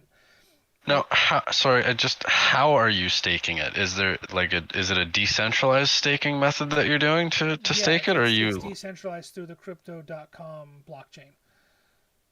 Through through Oh, through their through their platform. Like Binance okay, it's does. not decentralized then. Right. Sorry. No, no worries. Yeah, staking on Binance. I've done it. Um, I've locked up some Ethereum, sadly. Got it out, thankfully. But there's a lot of people that aren't that lucky. And I firmly believe that unless you are staking decentralized, like in a true decentralized manner with, Ethereum, I think that you're probably getting bamboozled. Well, you're not getting bamboozled, but there is a big chance of getting a rug pull under you because it's centralized, and they're giving you a token issued back saying that it's staked, but in reality, it's like if they go under, you lose all of your money. Yeah. Yeah, I mean, there's always that chance, right? I mean, I got my fingers crossed that it works out. I'd like to see them implement other things. I know one of the things that Binance does is they automatically, because they're an exchange, you can swipe the Binance card and not have any USD or stablecoin. It automatically, converts whatever you have to make that purchase when you swipe their Visa card. Where the crypto.com wallet, you have to, top up your checking account or your spending account, if you will. Mm, And I know that you have BlockFi that also does interest on yeah, yeah. cryptocurrencies, and the SafeMoon exchange, whenever they come out with that, what's supposed to do it as well. So I mean, there's a couple of them out there that do it. And someone who brought up just in the chat now, My Constant, and I have a My Constant account. I've used it for quite some time. Um, and at first, when I'd be honest with you, I started using it. I thought it was going to be a rug pull. I thought it was going to be a scam. And I got a couple $1,000 in there, and you earn I think a 4% APY just holding money in their account, and then you can also lend it out. So it's a peer-to-peer lending service. It's more of a bank that offers crypto than it is a crypto exchange that offers lending. So My Constant is kind Yeah. of its own thing, but they have good interest rates as well. So I try to, as much as I can, I try to do compound interest across the board, whether it be crypto, whether it be cash. I have very little in my spending account, my checking account. Yeah, well, it's not doing anything there except for paying bills, and even then, why are you paying with your checking account when your credit card earns something, right? Yep. Like, Yep. there's Exactly. just there's That's no point. Your checking account is for paying your credit. right. Now that then you get into credit card hacking and everything else. Um, Yeah, and Ronald's over here. It's all risky, but less risky than USD right now. yeah, Absolutely. truth. I think who as a Miami-Dade County in Florida just accepted Bitcoin to pay your utilities bills. They now accept, or they're about to accept cryptocurrency to pay your utilities. Yeah, it's about to be a global thing, no doubt. I think El Salvador really set the record straight for the no capital gains tax on it because, you look around and you ask a large majority of people under the age of 25 how to do taxes. They have no fucking Oh, idea. I know. So so for them to change the system kind of makes a little sense. Yeah, yeah. I mean, I thought that was great, and to announce that globally, worldwide, that they are going to accept cryptocurrency as a form of legal tender, and Yep, there's about time. no capital gains Uh-huh. tax. I may be starting to look for property in Venezuela or where is it? El Salvador. Yeah, well, if you're a crypto entrepreneur, it's instant citizenship. You just got to worry about the gangs and you know, the the mass amount of slayings that happen there. Yeah, yeah. So it'd be interesting. I hope people more countries see this and maybe step up their game a little bit. There's no capital gains tax there, Ronald, for crypto. Yeah, I thought that's crazy. When I saw that, when I read that, I had to take a double take. Yeah, right. It's very, very strange. El Salvador of all Yeah, places, but good for them. About fucking time they've. It makes sense, they've got a young guy running the shit. yeah. He's paying it like that's why we can't have these fucking 70-year-olds in office anymore, is because they do not understand this shit. Uh, I saw a meme the other day. Joe Rogan for president. Yeah. That'd be We'll funny. see how well that goes Right. until he gets offered $100 million by some, Russian government. Not Spotify, but Russia. Yeah, Ron. I wish Belize would do that. More countries should do it. I mean, I got raked over the coals this year. Thank God for crypto tax help, whatever I use this year. I think it's in my description down below, and it's also on Discord.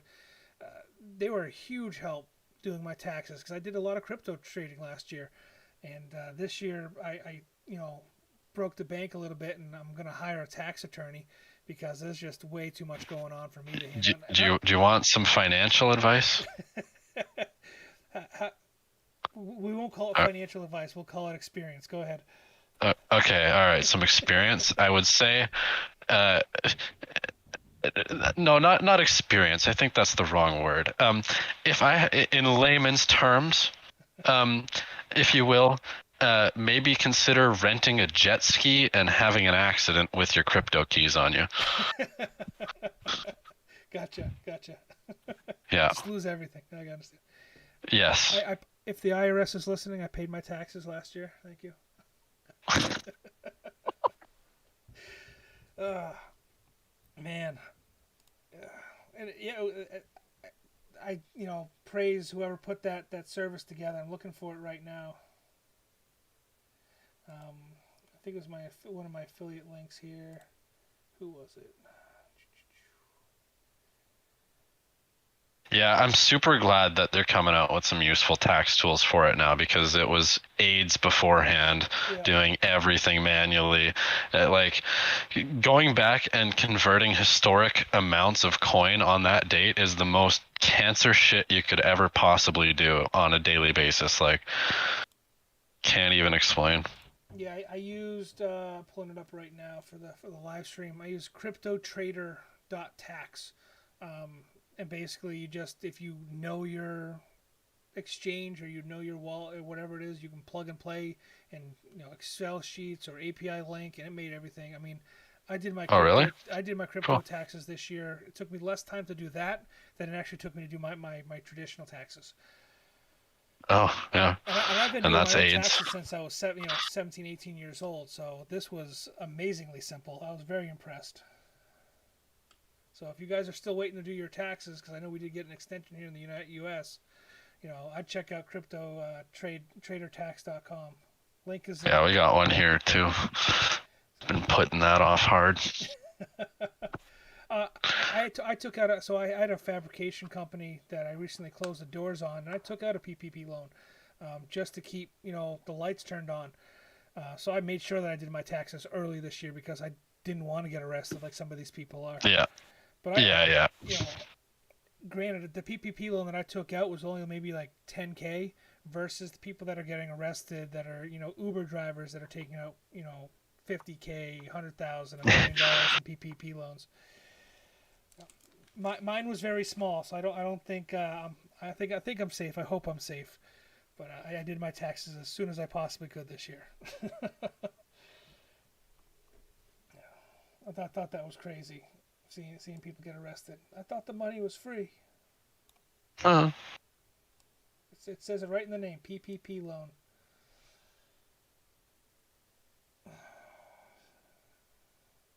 I'll be looking at Salvador now. yeah. Just again, let me emphasize the gangs and murders that happen there on a daily basis. Well, it depends on what part of the United States you move to, too. The riots and everything else. El Salvador is pretty notorious for gang crime. Human trafficking, all that fun stuff. Yeah, some death squads and whatever. Funny. Yeah, I mean, I could probably get dual citizenship for Italy if I wanted to. Maybe I'll do that. Get out of the U.S. So you're from Canada, huh? Yeah. My wife has been nagging me to she wants to travel. That's one of the places she wants to go to. She wants to see Canada. Oh yeah, where to? I have no idea. I know very little. I've been to. I'm originally from Massachusetts, so maybe it's a 6-hour ride, 7-hour ride to the border from where I grew up. So I've been just over the line on the East Coast, and that's about as far as I've gone. Yeah.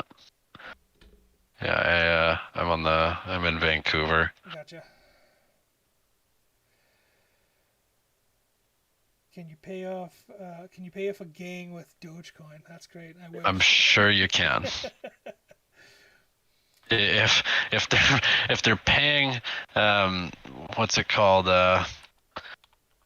ransomware over the pipeline in the tune of billions of dollars, I'm sure you can pay off a gang in Doge too. Yeah. Well, supposedly they got that money back. Yeah, they did, because those guys were idiots and stored their fucking wallet on a rented server that the FBI went and subpoenaed.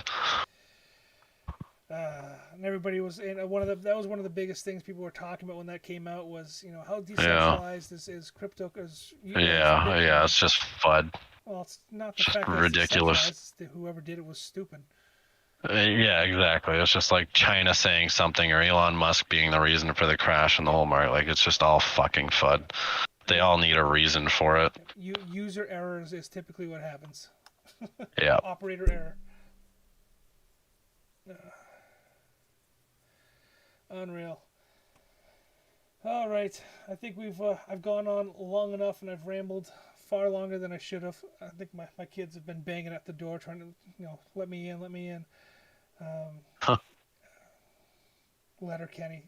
I actually my wife loves Letterkenny, that show. I don't know why, but she does. Someone was commenting on shows, Canada-based comedy shows. Trailer Park Just remember, you're hurting real people with real yachts. What's that? The picture on your screen. Just remember, you're hurting real people with real yachts. I thought I'd leave that up there for as we do the sign off. I think it was a pretty good live stream. I appreciate everyone who has checked it out, join the conversation, of course. Great to have you on today. Thanks for talking with me for so long. Yeah. Letting us ramble, and everybody who has listened to us ramble. I do this every Wednesday, so anybody who would like to sign on and join the conversation, I welcome you. Just be respectful. And, of course, I'll try to get that cryptocurrency video out to you guys this weekend about profitable mining with the L3 Plus and my updated setup. So look forward to that one. And, of course, Mondays is Market Moves Monday. Hopefully we'll see some big gains for AMC. And, again, Wednesday comes along for the live stream.